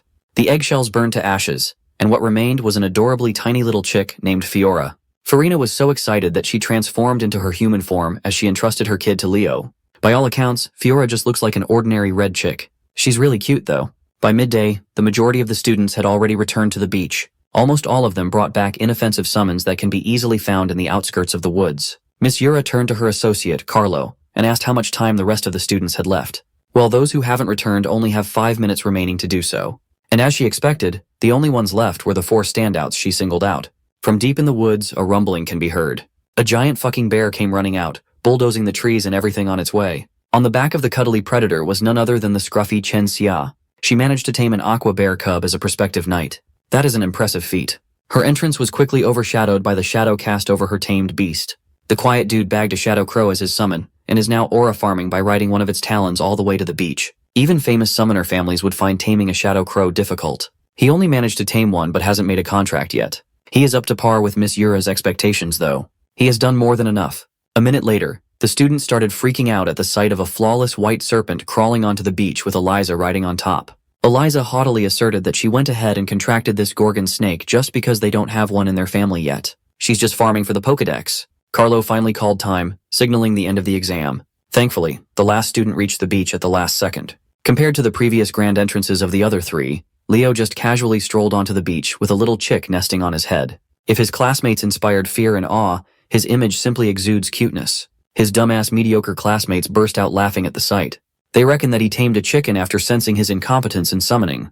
While everyone else was chortling, Miss Yura felt a chill running down her spine. She could not help but curse out. This son of a gun just brought in a phoenix for the first exam. By sunset, the freshman summoning class had officially ended, and the students were escorted back to the academy. While everyone else's day is over, Leo still has some business to discuss. He fixed his tie and knocked on the office door. A sweet voice beckoned him to come inside. As he opened the door, he was greeted by the sight of Professor Yura in her casual fit, the light of the sunset highlighting her features. She immediately set what she was doing aside and invited the young man to come and take a seat. Miss Yura confessed that today was the first time she had ever seen a baby phoenix. In fact, she didn't even know that there was a mystical summon on the Summoner Island. A freshman forming a contract with a phoenix is no joke. That is an unprecedented achievement in the entirety of the Academy's history. Miss Yura closed in on the young man, trapping him in the hair, and with an inquisitive look, she tells him that she knows what he really is. Leo nervously swallowed. Maybe he flexed too hard and unwittingly revealed his real identity. But his worries dissipated as soon as Miss Yura pulled him into a tight hug and called him an unprecedented summoning genius never seen before. While she wants to praise and acknowledge what he achieved, the professor thinks that they should keep his contract with Phoenix a secret for now. If such a massive piece of news is revealed, things will get very noisy very quickly. For now, she wants him to make sure to choose summoning as his main major the very day the exploratory classes end. In her eyes, this young man has the raw talent to become a summoning hero who will be remembered for ages. By the way, I know what you think, guys, but reality is harsh and there's no way for you to become her summon. The next day, Lumine Academy and its residents woke up to a beautiful morning. Chloe walked through the halls, still sleepy and yawning from not getting enough rest. Carr caught her yawning and teased her about her mouth being torn if she kept it up. Chloe feels and looks tired since she's been staying up late reading magic books. Seeing the girl that he bumped into a few days ago, Leo pulled out Chloe Mueller's ID from his pocket and returned it to the owner. She thanked the freshman representative for saving her the hassle of applying for a new one. What she found odd was the fact that Leo was also going to listen to magic classes. He reasoned that since they're still in the exploratory period, he might as well attend as many lectures as he can. Chloe, on the other hand, is only interested in magic, so the only classes she attends pertain to the subject. Carr quietly whispered to his buddy that this Chloe chick, this ice woman, was aiming for the top of the magic division.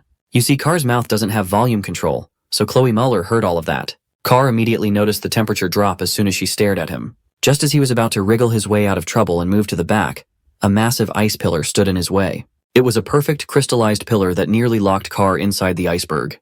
With nowhere else to go, Chloe dragged him into the front seats to behave and pay attention to the class. The next second, another familiar face showed up in the lecture hall. 2 of them, in fact. Unsurprisingly, Abad and Chelsea Llewellyn, the prestigious mage family, are also present for the magic class. Suddenly, the door swung open and the atmosphere of the entire room shifted. As soon as he walked into the door, he effortlessly commanded everyone's attention. As he walked into the podium in front of the class, the girls started blushing and murmuring just how handsome their magic professor was.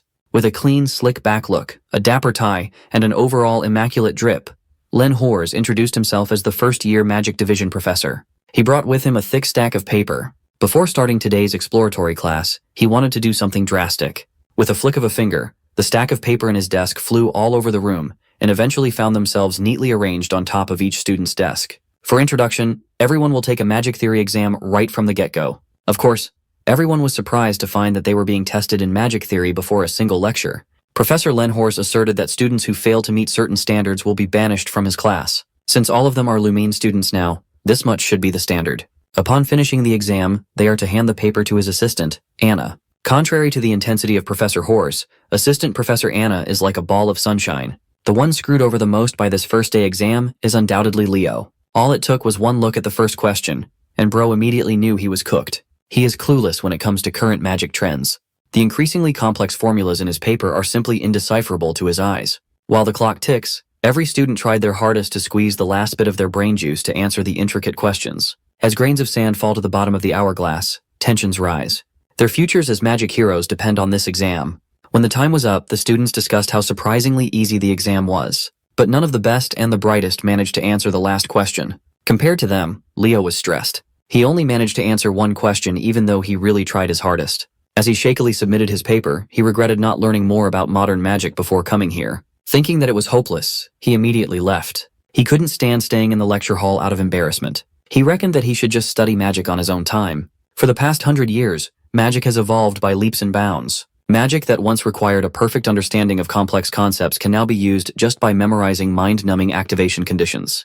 Professor Hors quickly checked the papers. Bro didn't even need any supplies. He's raw dogging it with his fingers. Meanwhile, Leo concludes that magic's development towards memorization has worsened the overall level of magicians in current times. After checking the exams, the professor flexed his magical muscles to his students a little bit. He summoned a bright orb of light that illuminated the entire lecture hall with strange runes and other worldly concepts swimming around. This is the essence of the magic he personally crafted.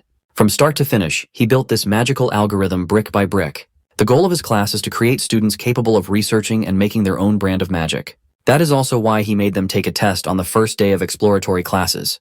There were 49 questions worth 1 point each, based on simple memorization of increasingly difficult concepts. The last question, worth 51 points, analyzes the true essence of magic. Professor Hors hopes that in the future, his students can become magicians capable of solving that last question. Chelsea breathes a sigh of relief. Now she can rest assured that no one else got the last question correctly. She didn't even know where to start solving it. She looked up and saw Leo's seat empty with his exam paper neatly laid down, thinking that he had given up. That bummed her out. It would have been nice to attend magic classes with him. After the professor's impassioned speech, his assistant came up to him and whispered something with urgency. Anna quietly told him that there was a student who solved the 50th question correctly, shocking the stern professor. The stoic and firm Len Hors vanished. He heartily laughed in front of the class upon hearing such good news. He asked his class who among them just made history as the first student to figure out the 50th question in one take and get a perfect score. Professor Hors was blushing and salivating at the thought of molding a generational magic genius. But Anna quickly corrected him and said that the student didn't get a perfect score. That was fine too. He didn't let that bother him. He reckoned that the student must have missed a few items due to spending so much time at the last part. Then Anna just dropped the bombshell with another whisper. The student who got it right only solved the last question and left the other 49 untouched. The professor demanded the name of the student, and Anna gave him Leo Plav's student file. Professor Hors called Leo's name out loud, ordering him to stand up. But it was too late. Even his friends didn't notice him slinking out of the classroom after shamefully submitting his work. To break the awkward silence in the room, Chelsea carefully raised her hand and explained that Leo left right after finishing the test. His test score is an utter anomaly. He technically scored the highest out of everyone else by solving the last part and nothing else. The subject of the magic class's uproar is already in the cafeteria, hanging out with Celia. He shared what just happened, and she laughed at his face for fucking up the exam. He got a cute baby bird in the summoning class, and he crashed out in the magic class. In Celia's opinion, Leo must realize that he's doing something wrong with his school life. She insisted that he should just focus on his swordsmanship. He's a knight major, after all. When asked if she would like to do some stamina training, she immediately changed the subject. Their friendly conversation was interrupted by a ghastly presence zooming in behind Leo. Professor Hors is fuming. He thinks this knight major kid just made fun of his class. He confronted him about leaving after just one question. He asked if the questions were so easy that they weren't worth answering. Leo stood up and respectfully cleared up the misunderstanding. He confessed that he genuinely thought he had zero chance of passing that exam. For him, Every question except the last problem was way too hard, and he had no clue where to even start with any of them. He slyly explained that he studied magic on his own by reading old magic books, so he wasn't up to date with any of the modern ones. A thought started forming inside the professor's mind. He then picked up the young man off the floor like he was a cat or something. When he let go, Leo had never been so confused in his entire life. Meanwhile, the professor's eyes are gleaming with joy and possibilities as he urges Leo to follow him for a moment. Leo did not even get the chance to refuse or ask where they were going. Professor Horse grabbed his collar and dragged him out of the cafeteria like a child who had just found his new favorite toy. Celia was frozen in her seat. This was her first time seeing the Academy's professor of magical theory, and he made quite an eccentric impression. Poor assistant Anna missed her boss by a few seconds. She failed to make sure that Len Horse didn't do anything strange. The poor lady didn't even have the chance to catch her breath as she tried to chase after the madman. The professor brought Leo to his office, started scribbling magic theory problems on his chalkboard, and asked the young man to solve them for him. He reckons that if the boy did not solve the final question out of pure luck, then he must already have his own established magic system in his mind. Professor Horse stood on the sidelines waiting for the young man to show him a new magic system through the solutions. But not even 10 seconds passed, and Leo had already finished writing his final answer on the board. Shocked and a little frightened, he asked if Leo had mentally solved all the questions he had presented. That's more or less what Leo did. The professor just hit the jackpot. After all these years of mediocrity, he finally found a seedling worth cultivating into the highest echelon of heroes. Professor Brojo Satoru is right outside, minding his own business and walking through the halls. Unbeknownst to him, his calm day is about to be pestered by his overenthusiastic colleague. Professor Horse came running to him with a broad, innocent smile and eyes full of life. Bro was not having any of it. He knew that whatever his coworker was smiling about would ruin his perfectly calm day. So, he turned around and walked back in the direction he came from. Len Horse grabbed his feet while repeatedly thanking him like an overstimulated dog. Professor Albie had to use magic to keep him away. This is not the first time he has seen Len Horse act out, but he's going a bit too far today. Professor Horse didn't give a damn even if he's suspended midair. He just wanted to express his gratitude for discovering the genius that is Leo Plov. Albie was confused. Why would this magic fanatic call a knight in training a genius in magic? Hearing him mention knighthood and Leo in the same sentence made Professor Horse irate. He insisted that the kid must become a sorcerer at all costs. He won't stand by and let such a talent rot away while wielding metal sticks. Finally, his assistant and part-time babysitter Anna caught up with her boss. While he was ranting about how sending Leo to the Knights would be an insult to the field of sorcery, Albie dropped him to the ground. At least the professor is very appreciative of Anna catching his fall. After running all over the campus, the sunshine and rainbows demeanor of the assistant is gone as she insists that they return to class. Speaking of the devil, Leo walked past the commotion, and Professor Albie gave him a reassuring smile. The young man reckoned that sorcerers have not changed at all with time. Even to date, they're all lunatics. A week after the magic theory debacle, the exploratory classes finally ended. Leo is just chilling on the roof, reading his book away from any drama and over-the-top commotions. As usual, he is researching his own legacy. Today, Kyle, the supposed hero of the beginning, is widely known as a fraud. Seeing how the world moved without him and the change of perception is still weighing on his mind. While he was quietly contemplating the passage of time on the rooftop, the first-year professors were running around the campus halls. Without even knocking, they barged into the principal's office with complaints. In Professor Elan's hand is Leo Plov's application form. Listed on the kid's major course are knighthood, sorcery, and summoning, all three of the major hero disciplines. After seeing the kid's untapped potential in every field, the professors are engaged in a war to get him to their side. Moreover, a student taking on every major discipline is unprecedented in any hero military academy. They think that their students must devote themselves to a single major. Principal Badian just laughed at their squabbles, saying Leo reminds him of that fictional hero from all those grandiose storybooks. Hearing the principal made the professors pause their chaotic debates. Principal Badian cited that the fifth great hero, also known as the hero of the beginning, Kyle, is the only person who allegedly mastered all classes in history. Meanwhile, Celia and Chelsea are currently panting in exhaustion as they run around the track. Carr found Leo lounging under the shade of a tree and asked why the girls are training so heavily on a weekend. Chelsea asked Leo to train her, and he obliged. That doesn't explain why they're just running circles, though. Leo simply answered that, above all, even more important than weapons, a hero must possess unlimited stamina. This cardio exercise will enable that. Even Chelsea has completely bought into the idea that stamina is the most important aspect of a battle mage. On break, the girls flocked to Leo as he handed them water bottles to hydrate. Surprisingly, Chelsea seems to like training her stamina on the weekend. She wants to run with Leo. As soon as Celia heard the poor girl say that, she spat her water as the trauma of training with Leo surfaced in her mind. Since he's already planning to run anyway, he might as well direct the ladies. But Celia has vowed to never run with him again. Noticing their interaction, Carr asked Celia and Leo what was going on between the two of them and why they seemed so close. He even thought they were dating at first. Celia ended the confusion by dropping the bomb that they are nothing more than cousins. Leo is her paternal aunt's son. The revelation that Leo has Zerdinger blood running through his veins utterly shocked Carr and Chelsea. Leo finally got off his ass and started stretching to join the ladies for the next round of hellish cardio. Not one to waste his time training, Carr made his exit.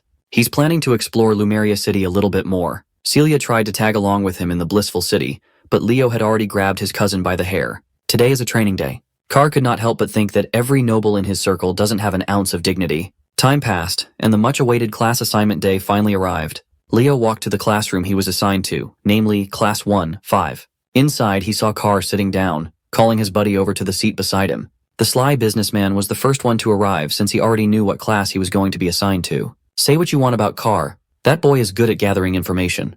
There's another familiar face in their class. Chelsea is in her seat. It's hard to tell if she's dead or alive after the hellish weekend of training with Leo. Carr asked what kind of hell Leo put the girls through, and he answered that they just went over the basics. Suddenly, a pair of lowly extras peeked through Class 5, also known as the Class of Anguish, and mockingly wondered how many of their pitiful juniors would remain after the first semester. A lazy voice interrupted their jeering. He asserted that these two seniors mocking the freshmen are much more pitiful in his eyes. The pair of extras turned around and immediately felt their blood run cold. A man with uncombed dark hair and an unkempt beard stood before them. His aura was suffocating and overwhelming. He is Herod Edmund, homeroom professor of Class 1-5, also known by his nickname, the Wailing Wall. This dude told the extras to form a chair with their bodies, and they did it out of fear. He sat on his human chair and addressed his students as worthless dregs. Class 1-5 is the class for failure, which scored the lowest among the incoming students. Professor Edmund is pretty sure that the kids have already heard rumors about him. He asked his class if anyone knew why he chose to assign himself as the advisor of this cursed class. Carr carefully raised his hand and answered that the Wailing Wall must have stepped in to help everyone improve their grades. The professor already knew Carr Thomas by his full name. His answer is fitting for someone ranked dead last in the academy. Professor Edmund changed the question and asked if anyone in this inferior class understood the duty of a Lumine Academy student. Chelsea bravely raised her hand and answered that it's their duty to capture the hero's world through practice missions. That is the correct answer. But all the professor can see are the faces of kids who would die a few minutes after entering the hero's world. So, wouldn't it be better if he just expelled the pathetic bugs who would only hold their comrades back? This is precisely the reason why he took over Class 5. That is also the reason why he is widely known as the Wailing Wall. While he was scaring the shit out of his students, Leo stood out as the only one unfazed. The professor quietly assessed that this kid would probably be fine if dropped into a hero's world right now. He then ordered everyone to change their attire to exercise clothes and head to the drilling grounds afterward. It's the first day of classes, so it's time for some combat studies class. Class 5 followed his directions and quickly assembled on the track. While his students were exposed to the harsh sunlight, the professor set up a huge umbrella, a lawn chair, and even some tasty drinks to relax on the sidelines. It's time to fix the rotten mindsets these kids have developed since joining the prestigious academy. He asked another question. He questioned what would save them in the real world, where life is so fragile when push comes to shove. Nella Carvin, a timid night major with a rare healing attribute aura, meekly answered that she would be saved by her fellow comrades by her side. That's the wrong answer. Professor Edmund asserted that their only saving grace is their own ability. Only when they hone their skills in the face of danger can they even begin to lend help to their comrades. As a follow-up question, he asked if anyone here is confident in their ability to protect their comrades. A jolly, fiery, and poised voice sounded out from the crowd, asserting that she was confident in her capabilities. To explore that answer, the professor asked the girl to create a fireball so they can see if she's an adequate magical knight. The girl in question is the spunky and upbeat Eliana Layden, a dual-class magical knight. After displaying her fireball, the professor wasn't convinced that she had what it takes. He even insulted its size and intensity, telling her that it's not enough to even kill an ant. Challenged by the professor's comments, Eliana injected even more mana into her spell, creating 2 fireballs while warping her surroundings into a pool of flame. Not only did she increase the number of fireballs, but she also doubled both of its sizes. Professor Edmund sarcastically called her spell impressive while sipping his juice box. He summoned a little orb of wind and asked Eliana to try hitting the little fella with such an amazing fireball. That orb of wind eventually turned into a wind spirit and swiftly flew in the air with its own will. It flew close to Eliana and mockingly laughed at her fire while touching her nose. The easily excitable young lady was naturally pissed. She started dishing out fireballs left and right, desperate to clip the annoying wind spirit. After wasting her mana with attacks that can't even make contact, the professor interjected, "What's even the point of increasing the number and size of an attack if you can't even hit the enemy?" This exercise is to make his students feel the thing that they lack most, the ability to use their skills effectively in practice. They must hone their skills and push past their limits. That's the hero's way. The Wailing Wall smiled and announced that the class would not be dismissed until one of them caught his wind spirit, Sylph. Leo is just listening quietly. The professor's words may be harsh, but he can confirm that all of it is true. Maybe he should try this class a little and try catching the Sylph. While his entire class is running around the track, Professor Edmund's eyes are fixated on Leo Plov. With all the conversations around the kid, he is determined to sniff out if he's just full of shit like the fictional hero Kyle. Unfortunately, even with the whole class participating in the hunt, the Sylph is simply running circles around them. From a distance, Leo emitted his aura, controlling and directing it to focus on his feet. With one mad dash, he launched himself like a scarlet cannonball, leaving destruction in his wake. His speed skyrocketed to its limits. His focus is impeccable. Maybe he really is the first true all-class hero to be born. Carr and Chelsea were already winded after trying to catch the unreasonably fast wind spirit. Then came our boy, his feet and body clad in a burning aura. Using the enhanced concept of aura step, he made his way to the skies, the blind spot of the unruly Sylph. With gravity and momentum from the aura step, he launched himself downwards, leaving little to no window for the Sylph to dodge or get out of the way. His first try ended in a fail by a millisecond. It looked like he botched his first attack, but the smile on his face says otherwise. He subtly manipulated the streaks of aura in his hand, forming a thread that attached itself to the Sylph's foot. This effectively held the wind spirit in place to be grabbed. Unfortunately, none of the Class 5 students got to the stunned Sylph first. It was captured by the lightning-fast brat Duran instead. Just as expected, his speed is really outstanding. But he only captured the Sylph due to Leo's aura thread restricting its movements. Nevertheless, the smug look on the brat's face is still annoying to look at. Another person walked into the field while cheerfully clapping his hands. This pompous-looking man is Sejin, the homeroom professor of Class 1-1. Right now, he is second in the graduating voting class. He took this chance to flex the talent of his class, even offering to teach Class 5 a thing or two. Meanwhile, Professor Edmund isn't even looking at the field. He's snug as a bug in his chair while sipping on juice boxes. He then asked his colleague to take over his class for the day. While Professor Sejin is number 2 on graduating class voting, this chill guy is consistently bagging number 1 every year. The students, especially Carr, are hyped to see the clash of the two pillars of Lumene Academy. These two professors have worked at the academy for over 2 decades. Professors Ain, Yura, and Len were apprentices of these two. Overhearing his yapping, the adorable Nella Carvin asked Carr how he knew so much about academy affairs. Unfortunately, this boy has no riz at all and is prone to scaring the hose. Professor Sejin haughtily laughed. While he doesn't know what his rival is scheming when he takes charge of the worst class of freshmen, Sejin is eager to find out. So he requested a competition between classes 1 and 5. As for the event, they are going with Lumene's historic ball sport called Bastera. Professor Edmund stood up from his chair and called Sejin a genius. He shook his bro's hand and added that learning through practical experience is the best. After accepting the challenge, he slumped back into his comfy chair and left all the officiating and supervising to Sejin. Professor Sejin can't fathom just how he keeps on losing the graduating class vote to this lazy-ass man while his students look at him with pity. At least the Wailing Wall addressed his class one more time, saying that this Bastera match against Class 1 is an opportunity for them to practice their skills. And one last thing, he warned them that if they lose, everyone in the class will be expelled. Hearing that, even the students are shocked since it's their first class ever with him. Not to mention that their opponent is Class 1, a class with 3 captains on their side. Herod doesn't care about their excuses and tells them to try even harder in that case. Also, he thinks there's very little for them to worry about when they've got the freshman representative of all people in their class. He instructs Leo to choose 6 candidates for the competition. Contemplating his teacher's request, Leo is certain that he's being tested for some reason. It's not coming through a place of disgust. Rather, the kids in his class have all lost their spirit after just 1 week of enrollment. With their spirits crushed, Leo thinks that Herod wants to use him as a means to lead the defeated students of Class 5, since they've lost all hope already. Class 1's teacher uses his magic to create the arena, while Leo thinks that there has got to be some kind of way out in the Bastera competition, a way to help his classmates from their despairing situation. Lumene Academy's top brass are facing Class 5. Even Chelsea is sweating bullets in fear. She tries to explain the rules of the Bastera game because Leo doesn't know a thing about it. The game is a combat sport that stood the test of time at the academy. Based on that description, it doesn't sound more special than just a ball game. Thomas explains that it isn't so simple like that. In reality, it's much more threatening than a simple game. The Sword Princess Celia eggs on Chelsea for looking pale in defeat. Her provocation ends up with Chelsea lashing out in anger, refusing to lose to a Zerdinger. Leo, on the other hand, is as cool as cucumber and urges them to relax, since they won't be losing anytime soon. Celia is pissed and wants to show him the results of her training soon enough. As for Chloe, she's hell-bent on scoring a win against the freshman representative, unlike their previous outcome. Anyway, Sejin tells the participants to approach the arena. Leo looks to his classmates to ask who's going to join. 2 of them step forward, those being Chelsea and Eliana.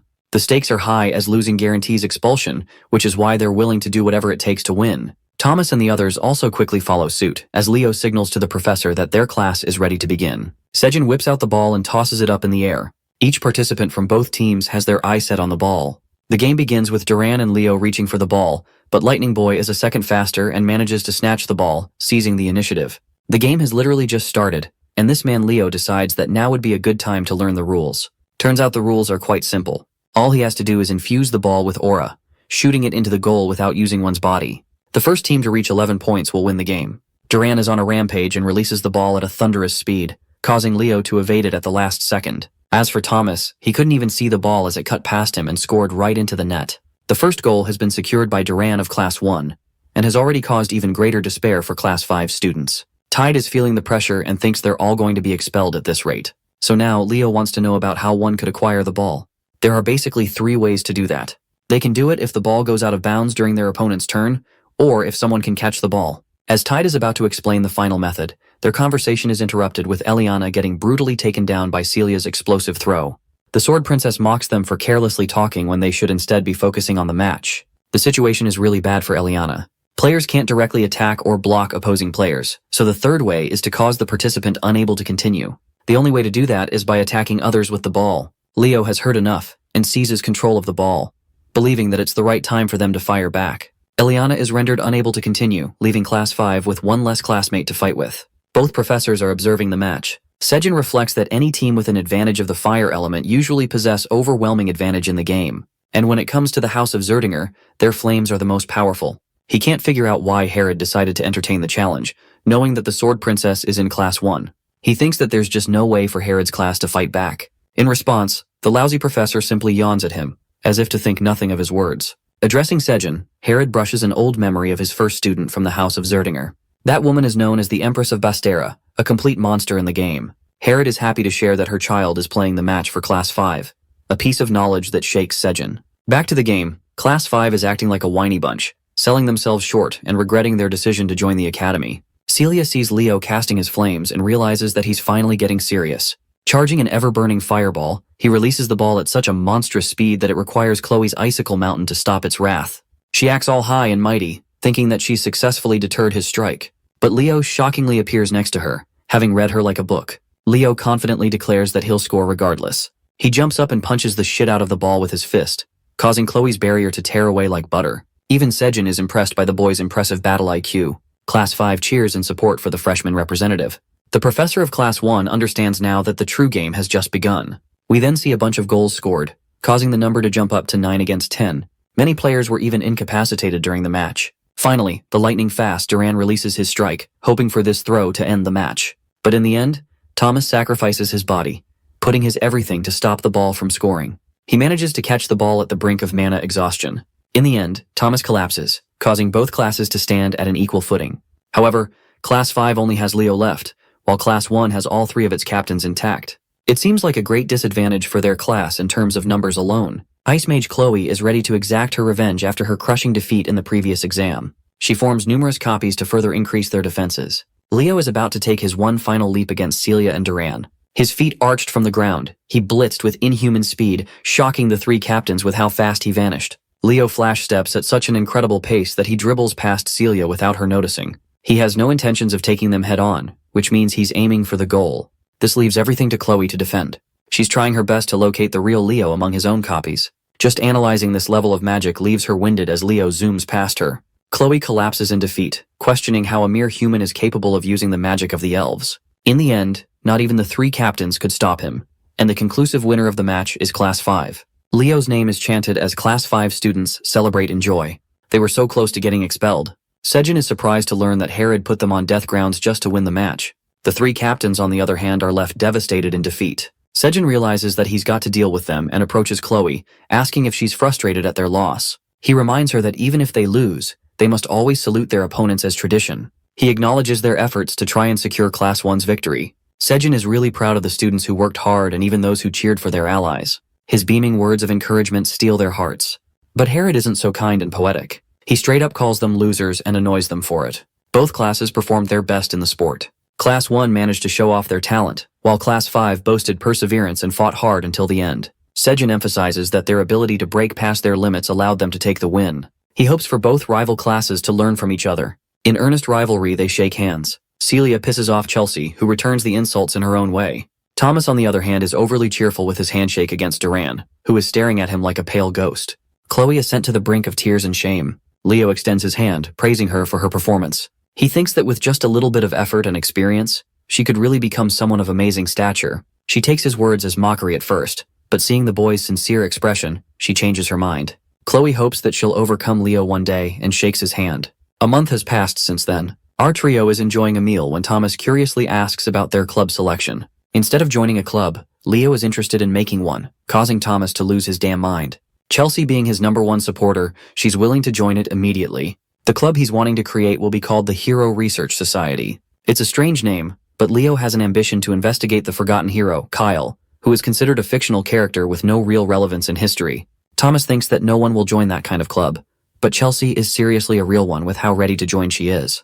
There's some kind of commotion going nearby, which makes Thomas suddenly remember the special thing about today. Today is the day the 5th-year senior classmen mark their return after clearing the dungeon. Since the fragments of the hero record are scattered across the world, occasionally, they are responsible for creating dungeons on their own.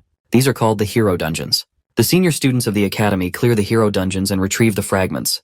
They're supposed to leave for at least 2 weeks, and oftentimes even months. Leo thinks that his mother must have gone through similar dungeon raids before. Chelsea sees the senior classmen and realizes that they're the best of the best in the academy. Introducing the muscular Easterner, Lee Jamua. The southerner beauty next to him is Torua Yan, and finally the comfort clothing enthusiast is Ulta. Still, one guy seems to be missing. The strongest person in the academy, the council president Reese. Thomas is about to explain about him when all of a sudden, our boy is nowhere to be found. The feds took him for being too OP. Just joking, Celia hurriedly rushed him outside. It turns out that Reese, the council president himself, has requested a private meeting with our boy. Leo is perplexed and asks why he's being asked to meet him all of a sudden. Celia thinks he's a dumbass when it comes to anything school-related. She thinks he'll understand why when he gets there. So he goes there, sitting in a place that strikes odd to Celia. And then we see the sword princess jumping to hug her brother. Yeah, you heard that correctly. Reese is her brother and thrilled to meet Leo, who is aiming for all class. They share a dumpling meal together, but for some reason, Celia is nervous because she's never tried them before. She takes a bite and finds herself delighted by the taste. The big brother has been meaning to take her to this restaurant ever since she came here. More importantly, he's intrigued to meet Leo, whose mother used to boast a high reputation in the family. He also remembers how Leo's mother was known to be famous during her school years. She was a student who did way too much to achieve legendary status. For example, she confidently talked shit about the desserts served at the academy. She once gathered all of the students to invade the principal's office. Celia is shocked to learn about her involvement regarding the famous incident. The brother-sister duo talk to each other in joy, while Leo is impressed by Reese and thinks that he's worthy to be called the best of the best at the academy. Before long, this guy is destined to become a hero. Reese thinks it's time for them to have fun with dessert. He tells them to go out while he's finished paying. As they're leaving, Reese is surprised to find a strange object in his blazer, not knowing why he found it there. The scene cuts to Herod's class, where Eliana is dying to ask him a question. This guy straight up calls her question pathetic before even hearing it. He's got no chill. Eliana wants to know why they've yet to choose a class representative for Class 5, since the other classes have already decided. Herod thinks lightly of the suggestion and casually admits that he forgot about selecting one. Being the lazy asshole, he literally just tells Leo to become the representative. Eliana and Tide have to remind this clown about the democratic selection process. However, they quickly learn why it's for the best to stay shut. Herod wants the chosen class representative to take care of all the notes so he doesn't have to work. Through a transmission, the students are told to take the Hero Studies joint class. The first-year students are requested to go to the auditorium at once. Leo asks if they should be leaving immediately, and his suggestion is approved by the teacher. They meet at the auditorium where Leo and Thomas stumble into an exhausted Chloe. This girl is looking like a zombie and begging to purchase some recovery potions from the alchemist.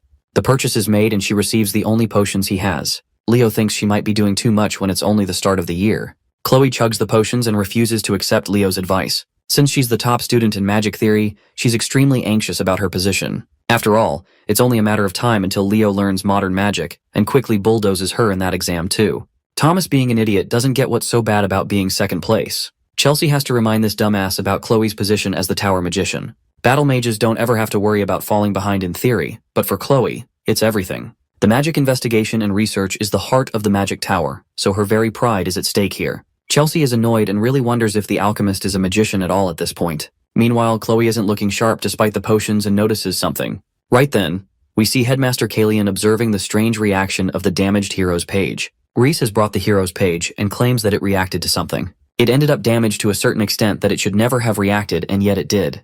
There wasn't even a relic around for it to happen. The headmaster asks if it reacted after the incident, and learns that it didn't react again. Kalian is deep in thought and has decided to focus on this matter on his own. He tells Reese to rest up as he just returned from the mission. The headmaster asks his assistant Elena to take the damaged hero's page to the auditorium in the Hall of Beginnings. He wants it to be present in the first year's joint class session. We come to learn that fragments as small as this are capable of reacting if the person mentioned in the hero's record comes in contact with it. In this case, it's Leo, but none of them know that yet. In the Academy's auditorium, the first years are sharing their first joint class session together. There's too much noise, which is why the cute Professor Artian has to request them to remain silent. Ignoring her warnings, they still bicker about carelessly. Artian is fed up and releases her fiery rage, reminding them with a shivering warning to shut up unless they're looking to die. Her cute and shy demeanor suddenly turned into cruel and killing intentions. She cusses the heck out of them for being morons. Artian experiences a jolt after learning that they've all gone quiet. She returns to her dainty and shy demeanor, acting like nothing happened just now, while the rest of the students are sweating bullets. They've simply come to accept that she's scary as hell when she needs to be. Leo has observed her powers and regards her as a spiritualist, which were extremely rare even in his previous life. Artian initiates the class session with a dagger in hand. She talks about the appearance of the hero record, and what caused the hero clans to appear in the first place. In order to open a hero's world, an object holding sentimental value to that hero is required. Basically, a medium of some kind. That's why it's much easier for the hero's descendants to open a hero's world without much difficulty. It's also why the Academy reserves the hero's records, treasuring the relationship built between their families. To give it a perfect analogy, it's kind of like the relationship between a key and a treasure chest. Leo's impressed by the explanation and is all ears to hear what's next. Artian continues to emphasize the importance of hero studies, which is crucial for uncovering clues about a hero's world and increasing their understanding. As the students advance through the years, they'll end up choosing a hero to draw strength from and clear their pages. The professor's explanation is cut short by Elena's sudden appearance. She showcases them a hero records fragment that the 50-year students recently collected. Seeing the mystical object, the students roar in excitement. She opens it up slightly before closing it shut. Artian wants to tell them anything before experiencing what it's like to see the fragment. She wants to know about their intentions after becoming heroes. Celia jumps ahead and claims that she wants to become the strongest knight in her family's lineage. Artian is impressed by her ambitious goal. Meanwhile, Chloe is interested in writing a spellbook that acts as a record of her original creations. Many students exchange their ambitions all the same. Thomas wants to play a supportive role to the hero candidates. At last, Leo stands up to declare his outrageous goal. His objective is to fully destroy Erebos for good. This declaration catches the attention of not only the students, but also the professors. Artian tries to transition smoothly, despite being shaken by his words. The rest of the students from the other classes are gossiping about his fancy goal, believing that they're just empty words. As for the professors, Herod is kind of stumped, knowing that Leo just doesn't say things without intention. It's been 1,000 years since Erebos was divided into multiple pieces and sealed. However, he's also resurrected in similar ways over the recent years. Even a single piece is responsible for unleashing much destruction. But this kid just started the impossible. He doesn't just want to eliminate one piece of the demon, but the entirety of Erebos itself. Artian wants to help explore the hero's record at last. She wants to give each class a chance to guess the hero's page, before moving on to her explanation of how one can clear a hero's world. She also advises them in the case of unexpected situations, reminding them that the professors will always be monitoring them, so they shouldn't be messing around carelessly. The students are excited and stammered to finally experience the joy of touching a hero's record. Artian thinks it's only right to call the representatives of each class to step forward. Celia from Class 1, Leo from Class 5, then Abad and Chen from the remaining classes. There were actually 2 fragments retrieved from the dungeon, but for the purpose of their lesson, they'll only be using one. The second piece is quite small in comparison, but it's still here to show them the different shapes. First up is Leo, who proceeds to interact with the piece, prompting the hero record to open. The hero's name and chapter are both hidden, but even the professors are worried that the record is reacting harshly. All of them are transported inside the nameless hero's world, baffled to discover an environment of chaos and destruction. The class representatives and the professors have been transported to a different world. What greeted them was a mountain of monster corpses littered all around what can only be assumed as a battlefield. Trying to get on top of the unexpected development, Professor Edmund warned everyone to brace themselves as they were now inside a hero dungeon. Professor Sejin, with his quick thinking, found a landmark they could use to figure things out. A fortress wall situated away from their spawn spot. Oddly enough, Leo Plav recognized the place from the Age of Catastrophe, the last line of defense for the last city. The walls of Gardaslan. If his line of thinking turns out to be correct, and the timeline is right, then Leo is the only one who knows what is happening. From a distance, he heard a familiar voice calling him by his old name. Kyle. The voice apologetically admitted that her unfulfilled wish was indeed a foolish one. The voice belonged to a woman that the modern times hail as a legend. One of the original heroes and Kyle's comrade, Lycinas. As foolish as her wish was back then, she wholeheartedly believed that they would eventually save the world. And they did. Seeing a friend who existed thousands of years ago stirred all kinds of emotions inside Leo. Facing Lycinas on this crumbling battlefield was outside of his wildest dreams. Her smile lit up the entire hero's dungeon, shattering reality and knocking everyone back to the real material world. This quick and bizarre event stemmed from Kyle grabbing the little piece of unknown hero's record, which was solely meant for display. Chensha worriedly asked the professors what had just happened, but none of them knew what to do. With an exasperated look, Professor Edmund hurriedly declared that classes were suspended. He urged everyone to stay calm and exit the auditorium in an orderly manner. While everyone makes their confused exits, Leo stays at the podium, still holding the tiny piece of ripped paper, deep in thought. He was certain that what he was holding was his own page. Kyle's page. In his hand is the biggest clue for his mission, a fragment of his own record. Seeing Leo in such deep contemplation fascinated Professor Edmund. Once the hubbub died down, the students scattered to find empty classrooms to hang around since the rest of the classes were suspended for the day. In one of the classrooms, Leo explained that they briefly saw the legendary Lycinas, the King of Wisdom. Thinking that the Academy unearthed Lycinas' hero record, Chelsea's eyes sparkled as this marked a historic event. Eliana pumped her fist in frustration, regretting that she did not fight for the class president's seat harder. If she did, she would not have missed such a massive opportunity. Carr gave her a look as though she did not stand a chance in the race. Picking up on the mockery, Elian rightfully rained down punches on the poor boy. Hearing the commotion, Professor Edmund entered the room to scold them for being so noisy. He gave them a choice between self-study or expulsion. With his eccentric ass, it's hard to tell if he's joking or not. When the professor exited the room, the students did not dare cause another ruckus just to be safe. Deep in thought, Leo asked himself why his hero record had been reduced to a complete mess compared to other records. It was in such a state that even he had a hard time recognizing whose world it was supposed to be. The opening prompt also hid the name of the world and the chapter of the record. It was almost as if someone intentionally destroyed his record to possibly erase his legacy. Since hero records are relics of the past that make it possible to inherit a hero's power, sabotaging one indicates that someone does not want to see the birth of a new hero. The only feasible suspect with the motive and means is none other than Erebos. He might be shattered into multiple little pieces, but his power knows no bounds. This incident just lit a fire in Leo's ass to investigate why his hero record had been reduced to such a state. After the hero record debacle, a whole month of uneventful school life passed. Let's turn our attention to the magic department class. In there, the absolutely dripped-out Professor Horse is explaining the contents of their midterm practical exam assignment. The first years are tasked with creating their own original magic. Hearing the mention of unique magic struck fear in the hearts of the young mages. Original magic is a type of magic that distinctly showcases a magician's individuality, creativity, and power. In today's era, where activation techniques have become mainstream, magicians rarely strive to create spells of their own. However, original magic can become one's secret technique to use in critical situations. This stems back to the star magic that every elf learns. As a matter of fact, star magic is also a minor copy of original magic.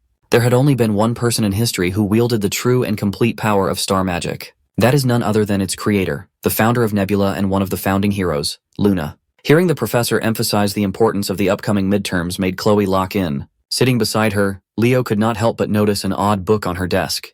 Simply being near the book gave him the heebie-jeebies. It emanated an oddly dark and familiar feeling. Seeing Leo taking an interest in her book, Chloe hurriedly hid it away inside her bag. If he's not mistaken, that was a grimoire. As if on cue, Professor Horse dismissed the class and wished them luck with the formulation of their own spells. As the first years slowly trickled out of the classroom, Leo ran after Chloe and grabbed her by the hand. Surprised, she shot her with an indignant look. Leo smiled and invited her to have lunch together. Of course, he did so with ulterior motives. He saw how sketchy she acted when she hid that grimoire, and he wanted to know more. Forcefully swatting his hand away, Chloe turned his invitation down, citing that she did not have time for such nonsense. Her mind is preoccupied with the thought of beating Leo in the upcoming practical exam.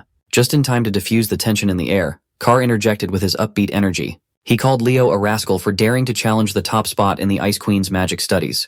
Chloe is still taking her loss against Leo in terms of techniques. However, when it comes to pure magic, she refuses to let anyone surpass her spot.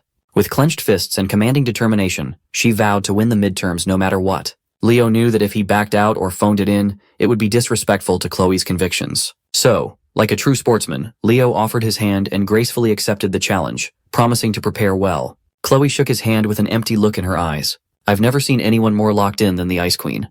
Goofball Carr was watching from the sidelines, absolutely in awe of his boy's natural technique to trick a girl into holding hands. Before the sunset, Leo found himself in the massive and monolithic Tower of Heroes. He's been told that somewhere in this gigantic place, Lumeni Academy's forbidden library can be found. If he can get into that place, he might find some clues about the mystery of his lost hero record. As he ascended the stairs, some seniors were charmed by his aura. Halfway through the top, someone called him by his full name. It was a senior with tanned skin, curly hair, and big round glasses. Dare I say, an absolutely baddie. Blowing her bubblegum, she asserted that she's been hearing a lot about the young prodigy from Professor Len Hors. This baddie is Torua Yan, a 5th year in Lumine's Department of Magic. Leo politely bowed and extended his greetings, not thinking much of the interaction with the senior. He tried to continue walking up, but Torua extended her long legs, stopping him from going any further and asking what business a first-year student could possibly have at the Tower of Heroes. Leo truthfully answered that he was simply here to meet with the student council president. Seeing his confidence, Torua's interest was piqued. She insisted that if he joined the magic department exclusively, he'd have plenty of opportunities with regard to the tower. She was quite pushy, even though he was already taking classes in the magic department. Torua finally stopped messing with him and moved her leg away. Leo continued on his way and thanked her for understanding. With a hint of threat, she reiterated her desire for Leo to declare magic as his main focus before the semester ends. She made herself clear, and it's up to the boy how to interpret her words. Leo responded with his perfectly polite smile. Once he reached the top of the stairs, he ran into a few more seniors heading even higher in an elevator. He joined them inside and pressed the 9th floor button. Much to his embarrassment, the button refused to activate no matter how many times he pressed down. He continued pressing and pressing, and the faulty lift continued to test his patience. Leo would have been stuck on this floor if it hadn't been for a friendly voice explaining to him that the buttons only activate when mana is channeled into it. The manly voice belonged to another senior who recognized Leo. This one sounded a little more upbeat and polite than Torua. This kind-looking big man is Lee Zamua, another 5th-year student in the night department. He flashed the rumored first-year class representative a toothy grin. Once more, Leo gave a polite bow to his senior and returned the greeting. Like Torua, Lee asked him what he came to the Tower of Heroes for. Upon saying they had some business to discuss with the student council president with a smile, Lee's interest was piqued. It is rare to find a freshman in the entire academy who is not even a bit scared of him, let alone someone bold enough to barge in straight into the student council president's office by himself. Impressed by his solid mental fortitude, Lee proposed that Leo should seriously consider joining the night department as his main affiliation. Tired of having the same conversation over and over, Leo just dryly laughed. Finally, after various interruptions that drained him before the main topic even began, Leo reached his destination. He knocked on the door, introduced himself, and asked President Reese if he could come in. A warm and welcoming voice from the other side of the door invited him in without a fuss. It looks like President Reese is knee-deep in paperwork even though it's nearly sundown. But he welcomes Leo with a smile. Without wasting the president's time more than he already has, Leo got straight to the point. He asked to have access to the Academy's forbidden library. Hearing such a request shifted Reese's mood to become more serious. He knows that Leo is not the type to mess around, so he gladly explains the gravity of this request. You see, there are only 2 ways for an ordinary student to access the sacred forbidden library. The first and most straightforward way is to conquer a hero dungeon, which is easier said than done. Upon a successful dungeon run, it is customary for the conqueror to personally return the retrieved pages to the hero record stored in said library. Knowing that he was far off from getting access through that method, Leo asked for the second way in. President Reese leaned forward, and with a wily smile, he promised to spill the secret of this second method once Leo finally joined the student council. A few days after getting cornered by seniors and the student council president, the day of the night department's practical exam arrived. For the first day of this monumental practical exam held in the Academy's open track stadium, a lot of people, students and faculty alike, have come to watch. Being the natural businessman that he is, Carr brought out a whole popcorn cart to peddle his goods to the audience. His sales talk was pretty straightforward. One can't watch the upcoming matches without munching on some popcorn, right? Seeing their friend bust out the big guns, Chelsea doesn't know whether to be impressed or embarrassed. Eliana, on the other hand, felt like Carr would have already gotten filthy rich if he wasn't stuck in Lumeni. Leo lined up with his freshman night department peers and scanned the audience. Sure enough, Chloe did not come to watch. Professor Ain stood on the track, mean-mugging his students to instill the seriousness of this upcoming assessment. Without further ado, he called on the first pair that will be sparring in the first and opening match. The first one is Class 1's Hall Snafe, a snaky-looking young man with eyes and a smile that cannot be trusted. His opponent is none other than our boy, Class 5's Leo Plov. The combatants stepped onto the stage, hyping the whole arena up. In the stands, Carr is busy looking for more customers, and his eyes are locked in Professor Sejin's direction. He cheerfully ran towards the grumpy professor, eager to earn some more dough. With samples in hand, he asked Professor Sejin if he would like to buy some popcorn and drink combo to go with the match that was about to start. Being the snob that he is, he harumphed as if the idea of eating popcorn was below him. He believes that only slobs like Professor Edmund Harlan would buy such a thing. Sensing that he was not going to break the professor so easily, he looked in Class 1's direction for an assist. Thankfully, Celia was there. One look was all it took for her to understand what Carr needed. Using her secret technique, she turned her cutesy charm up to 11 and asked if the professor was buying the whole class some delicious popcorn. With the trap set up, all that's left for Carr to do is egg on the rest of Class 1 to cheer for their professor's generosity. Seeing his kids chant his name with such vigor, Professor Sejin's defenses slowly crumbled. He might be a snob, but he's also a hard-working professor who just wants his students' affection. The great professor caved in and asked Carr to hand his students a popcorn and drink combo, but strictly limit it to one per person. While Carr is cashing in on his booming business, the combatants for the opening match have taken their starting position. With a confident, bordering on a cocky smile, Leo called his opponent lucky to be the first victim. Hall Snafe could sense that the first-year representative did not see him as a real opponent at all. He is determined to make Leo regret that. This snake boy, Hall Snafe, hails from the heroic family of the Snafe lineage. Before the first round officially starts, let's hear the assessment's basic structure from our favorite popcorn vendor. You see, midterm practical exams for the night department consist of a simple series of duels. Those who achieve 5 sparring victories will get a passing grade. An air of uncertainty filled the stands. Although they're all aware that Leo is the first-year representative, only a handful of them have seen him in action. Since Leo is also majoring in 3 departments, they believe that he should have a gap compared to those solely focused on just one. Not to mention, Hall is the third best in Class 1, behind the absolute monsters Celia and Duran. His weapon of choice is the spear, and his aura contains a sharp and toxic form. Brandishing his spear with impressive accuracy, Hall demonstrated his skill. In his mind, he only knows Leo as the arrogant guy who's always hanging around Celia. Professor Ain gave the final reminder that the one who renders their opponent unable to fight back will get the W and treat this sparring match as if it were a real battle. As soon as the starting signal was given, Leo was taken aback when he felt a dark aura that he had not felt in a long time. Surprisingly enough, that dark aura did not come from the enemy in front of him, but in the direction of Lumine's campus instead. The slick and disgusting dark energy lingered in his brain and spelled a deadly premonition in his mind. Unbeknownst to Leo, this worrying aura originates from the library, where Chloe is burying herself in countless magic books in preparation for the magic department's midterm exam. The formula she's writing joined the many torn pages of underwhelming ideas she came up with. The pressure is starting to get into the Ice Queen. No matter how hard she tried, she couldn't seem to create a winning and unique magic with her abilities and knowledge alone. Reaching her wit's end, she took out her frustration on the books scattered all over her desk. The ghost of Leo's talent is living rent-free in her mind, and it's slowly eating Chloe up from the inside. Her refusal to lose against the boy wonder pushes her to her limit. When she looked at the books, she scattered all over the library's floor. One stood out as if it was calling to her. It was the grimoire she had been carrying for a while now. With nowhere else to turn to, she firmly believed that this thing was her only hope of winning. With her desire and need to retain the #1 spot in the department, her mind was left vulnerable and open to foreign influences. Her dilemma and the dark energy emanating from the grimoire were so palpable that they caught Leo's ability in the middle of his first match. Seeing that Leo was distracted by something, Hall took the opportunity to close the distance and punish the enemy's carelessness. He stabbed his spear, aiming for Leo's head. Thankfully, our boy regained his bearings and dodged in the nick of time. Pulling away, Hall presented his family's signature technique, turning his spearhead into a poisonous winding blade that reeks of toxicity. His snake spear moved in an unpredictable fashion, eventually finding its way closer and closer to Leo's chest. Maintaining his composure, Leo grabbed the spear with his bare hand without faltering or even blinking. Hall Snafe was taken aback.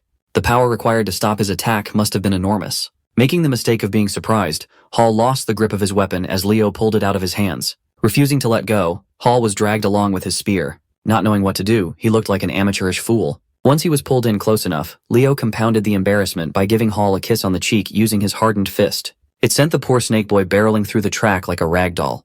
He might have been distracted for a little bit, but a seasoned veteran like Leo would never make the mistake of being careless in a fight. Insulted by the embarrassing first exchange, Hall Snafe pushed his aura to the limits, filling the arena with toxic gas. He urged Leo to stop showing off as the real duel is yet to begin. Constantly pumping the green aura out of his body, the perimeter was filled with poison mist.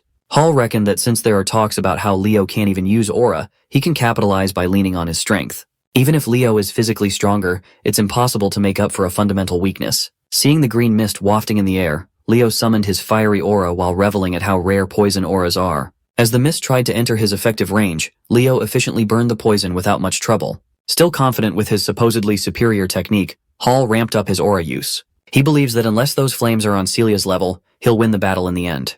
While the snake boy was stroking his own ego in the middle of the spar, Leo had already closed the distance unscathed.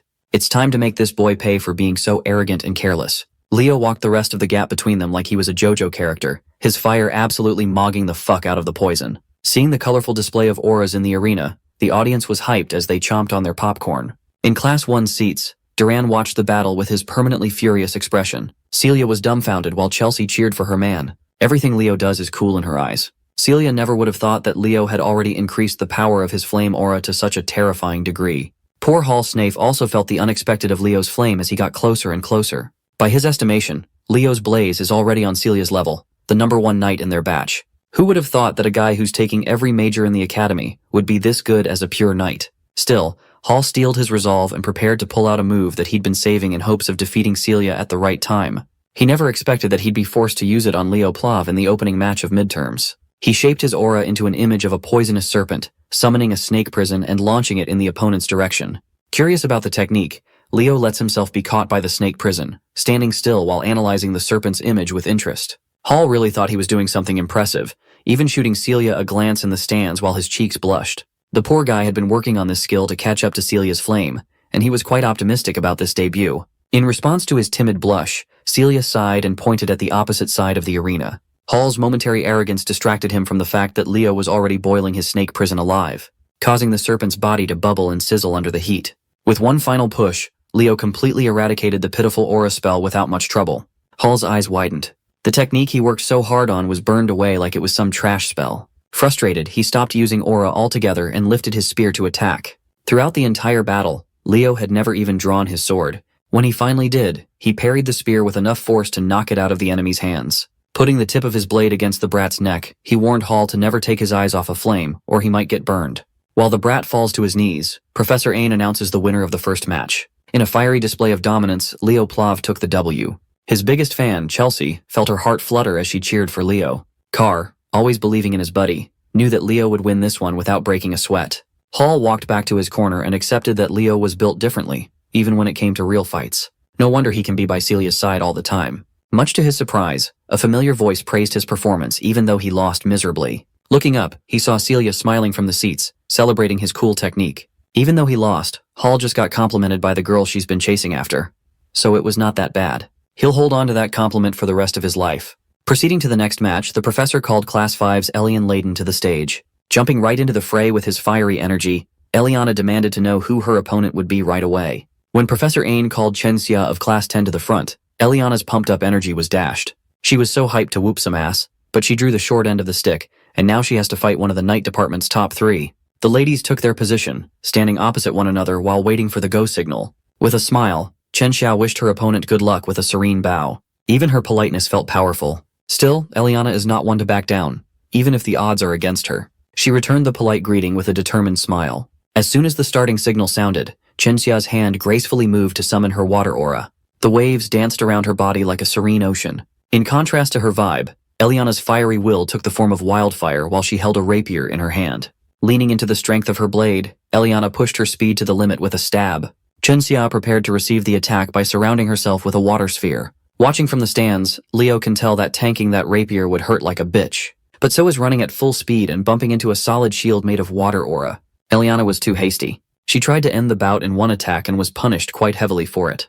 Chenxia's water sphere wasn't just a purely defensive skill, it could cook her enemies too. For the second match, her serene power grabbed the W handily. Eliana stood up and wiped off the pain of getting clobbered in one exchange. Despite the embarrassing loss, she believes that she didn't do too badly. Leo had already expected this result. It was a horrible matchup to begin with. Still, the battle could have lasted much longer, and it could have gone better for Eliana if she had fought with a level head. For the third match of the day, Professor Ain called the Knight Department's leading figure, Celia Zerdinger, of Class 1. Much to everyone's surprise, the third match would be a blockbuster matchup that no one expected this early. Celia's opponent will be none other than Duran Moira, who will perpetually be in second place in Class 1. Celia looked at her grumpy classmate and smiled. She can already tell that this fight would be fun. Contrary to her smile, you can tell Duran is taking this spar with utmost seriousness. Back in the stands, Carr somehow managed to get a 3D glass while he got high on his own supply. He shoved the whole bucket to his seatmate, Leo, to share. Everyone's gaze was fixed on the stage. It's not every day you get to see the clash of titans. The vibe did not disappoint at all. The stage started heating up, and the energy was electrifying. Both of their offensive-oriented auras roared.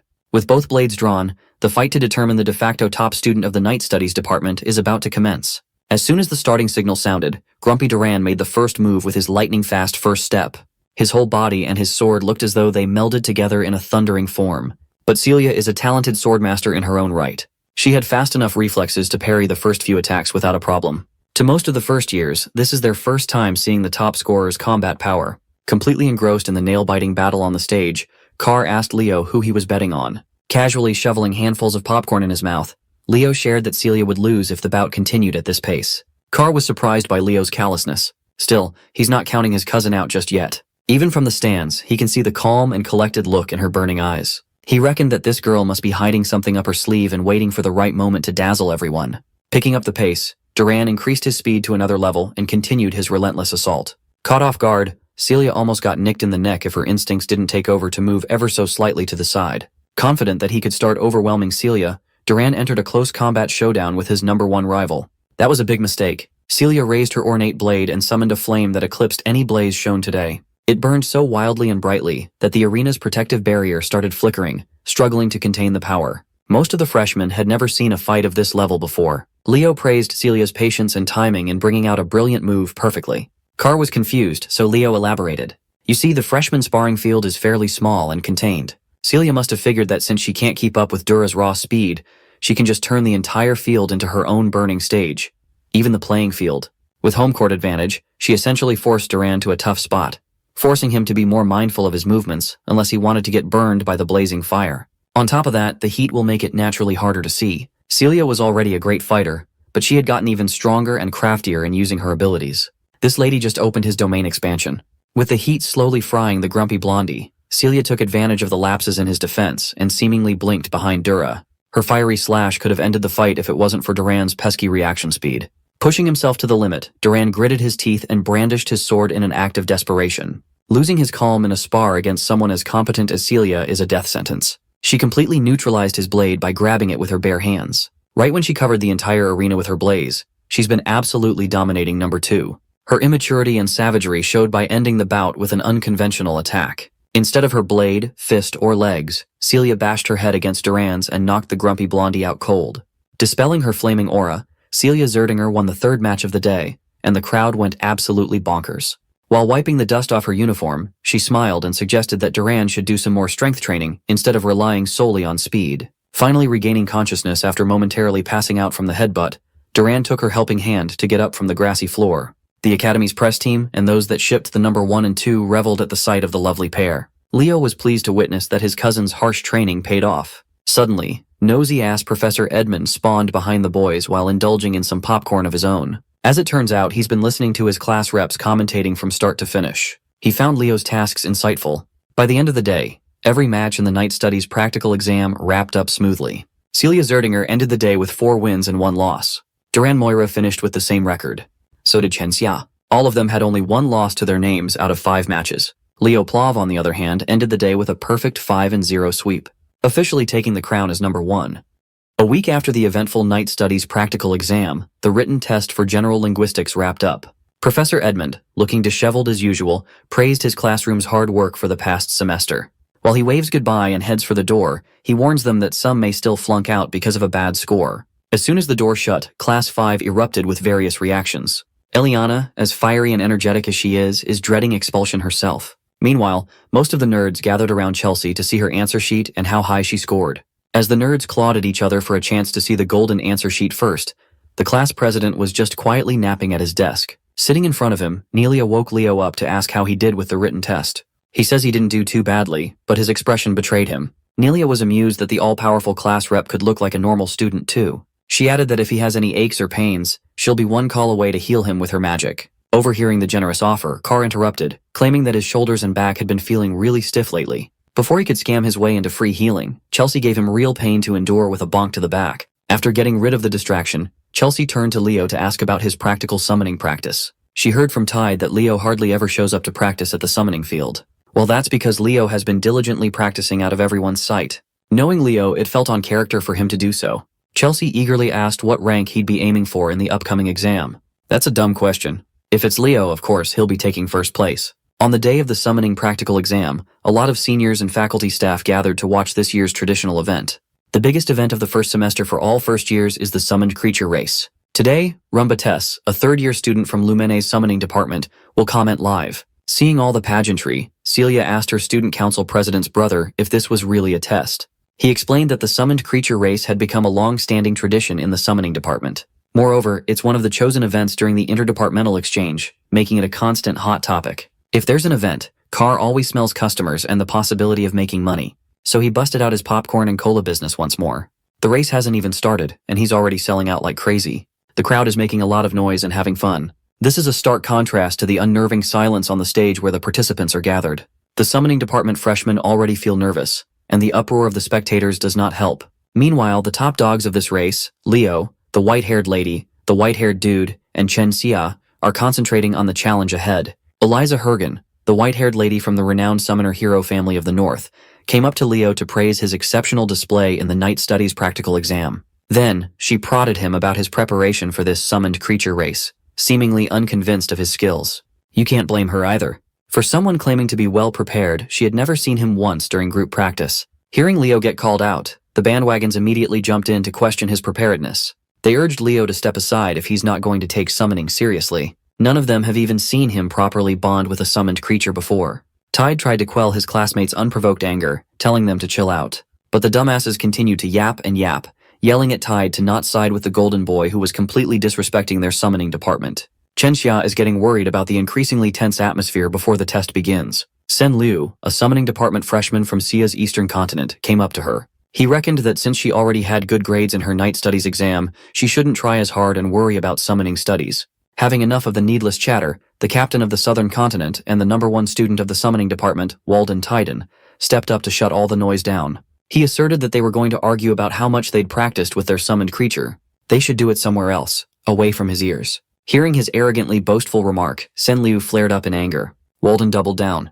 He affirmed that it's annoying to listen to noobs brag about riding summons as if that's some kind of accomplishment. Still not getting the hint, Sen Liu asked the captain if he felt guilty, given that he had never shown up for taming practice either. Well, Walden never bothered to show up because such elementary training is simply not worth wasting any time on. He's not an idiot who has to train to handle mere griffins properly. Sen Liu, the dumb fuck motioned to take a swing at Walden the Sigma. Leo jumped in to keep the peace by grabbing the fool's arm. He warned that if a fight starts before the exam, it won't end with just a penalty, but disqualification. That was enough to get the dumbass to back off. Tide apologetically went up to Leo, uncomfortable with the tense atmosphere among the freshmen. He explained that the Summoning Studies department boasts a naturally significant skill gap between majors and minors. Since Chen Xia and Leo, who aren't single majors in summoning, are ranking so high on the ladder, the second years came to lecture and scold the freshmen for letting such a thing happen. In addition to not showing up for practice, they see Leo as a negligent golden boy, even though he has no intention of doing the race half-heartedly. From afar, it seems like some unsavory forces are watching with interest. A dark power loomed over a hooded man. He seems way too invested in this race, more specifically, in one student. That student is Sen Liu. The dumbass is emitting some unnatural power within him, and he fully intends to use that power to cause harm and even death just to win it all. Before the race begins, Runba Tess will give a brief explanation of the rules. First, the freshmen will only be allowed to use their summoning skills during the test. That means even dual-class students are prohibited from using aura or magic. Once the clock starts, they must tame a random griffin in the stables. They must take to the skies and pass through the vast island of summons. Once through, they will use the Silent Lake as a turning point before heading back to the academy. Who will claim the spotlight in the first semester midterm? Will it be the captain of the South or the East? Will Eliza live up to her family's legacy? Or will Sen Liu's hidden trump card change everything? Or maybe our boy Leo Plav will scoop up yet another all-time banger of performance to cement himself as the top dog yet again. All the racers lined up at the starting line, waiting for the starting bell to ring. Miss Yura addressed her students with passion. She urged them to shake the nerve off and stick to what they've practiced. Anyone who panics and messes up will be left behind after the race. Her message to shake the nerve off just ended up causing more anxiety to the racers. Miss Yura then proceeded to call their marks and get ready. With a shout that reverberated throughout the arena, she officially kicked off the annual summoned creature race. While most students clamor towards the griffin stables, a certain group started the race by using their summoned creature skills of various elements. Without a lick of warning, the group shot their techniques at Walden and Leo. Even the commentator was shocked at the opening buzzer. The summoning students are turning on the crowd favorites. Leo yelled at Tide, saying not to worry about him and to go ahead. To focus on the exam. Heading his words, Tide stayed on top of his tamed griffin and left the class rep. The stands made their stance clear. They think it's unfair that the summoning department guys would target the supposed front runners. Leo knew that these dipshits never liked him, but he never thought they would go this far to mess with his game. Rumbates claimed that even while the crowd is jeering, this is still a somewhat valid strategic move. Moreover, Walden quickly dispelled the elemental magic by brute force in just a few seconds. With traces of elemental magic still lingering around his body, he calmly strode over to the griffin stables. He quickly tamed one without much effort and mounted the beast. He turned to Leo and offered help if he was having a tough time. Leo dismissed his offer, knowing that this child's play was not much of an issue. Without uttering another word, Walden took off flying with his trusty steed, quickly accelerating to the skies faster than anyone else. Leo was left as the only racer still stuck on the stage instead of roaring in the skies. Chelsea watched her man surrounded and trapped by elemental magic with eyes filled with concern. Can Leo bounce back from this dirty maneuver? I guess we'll find out soon enough.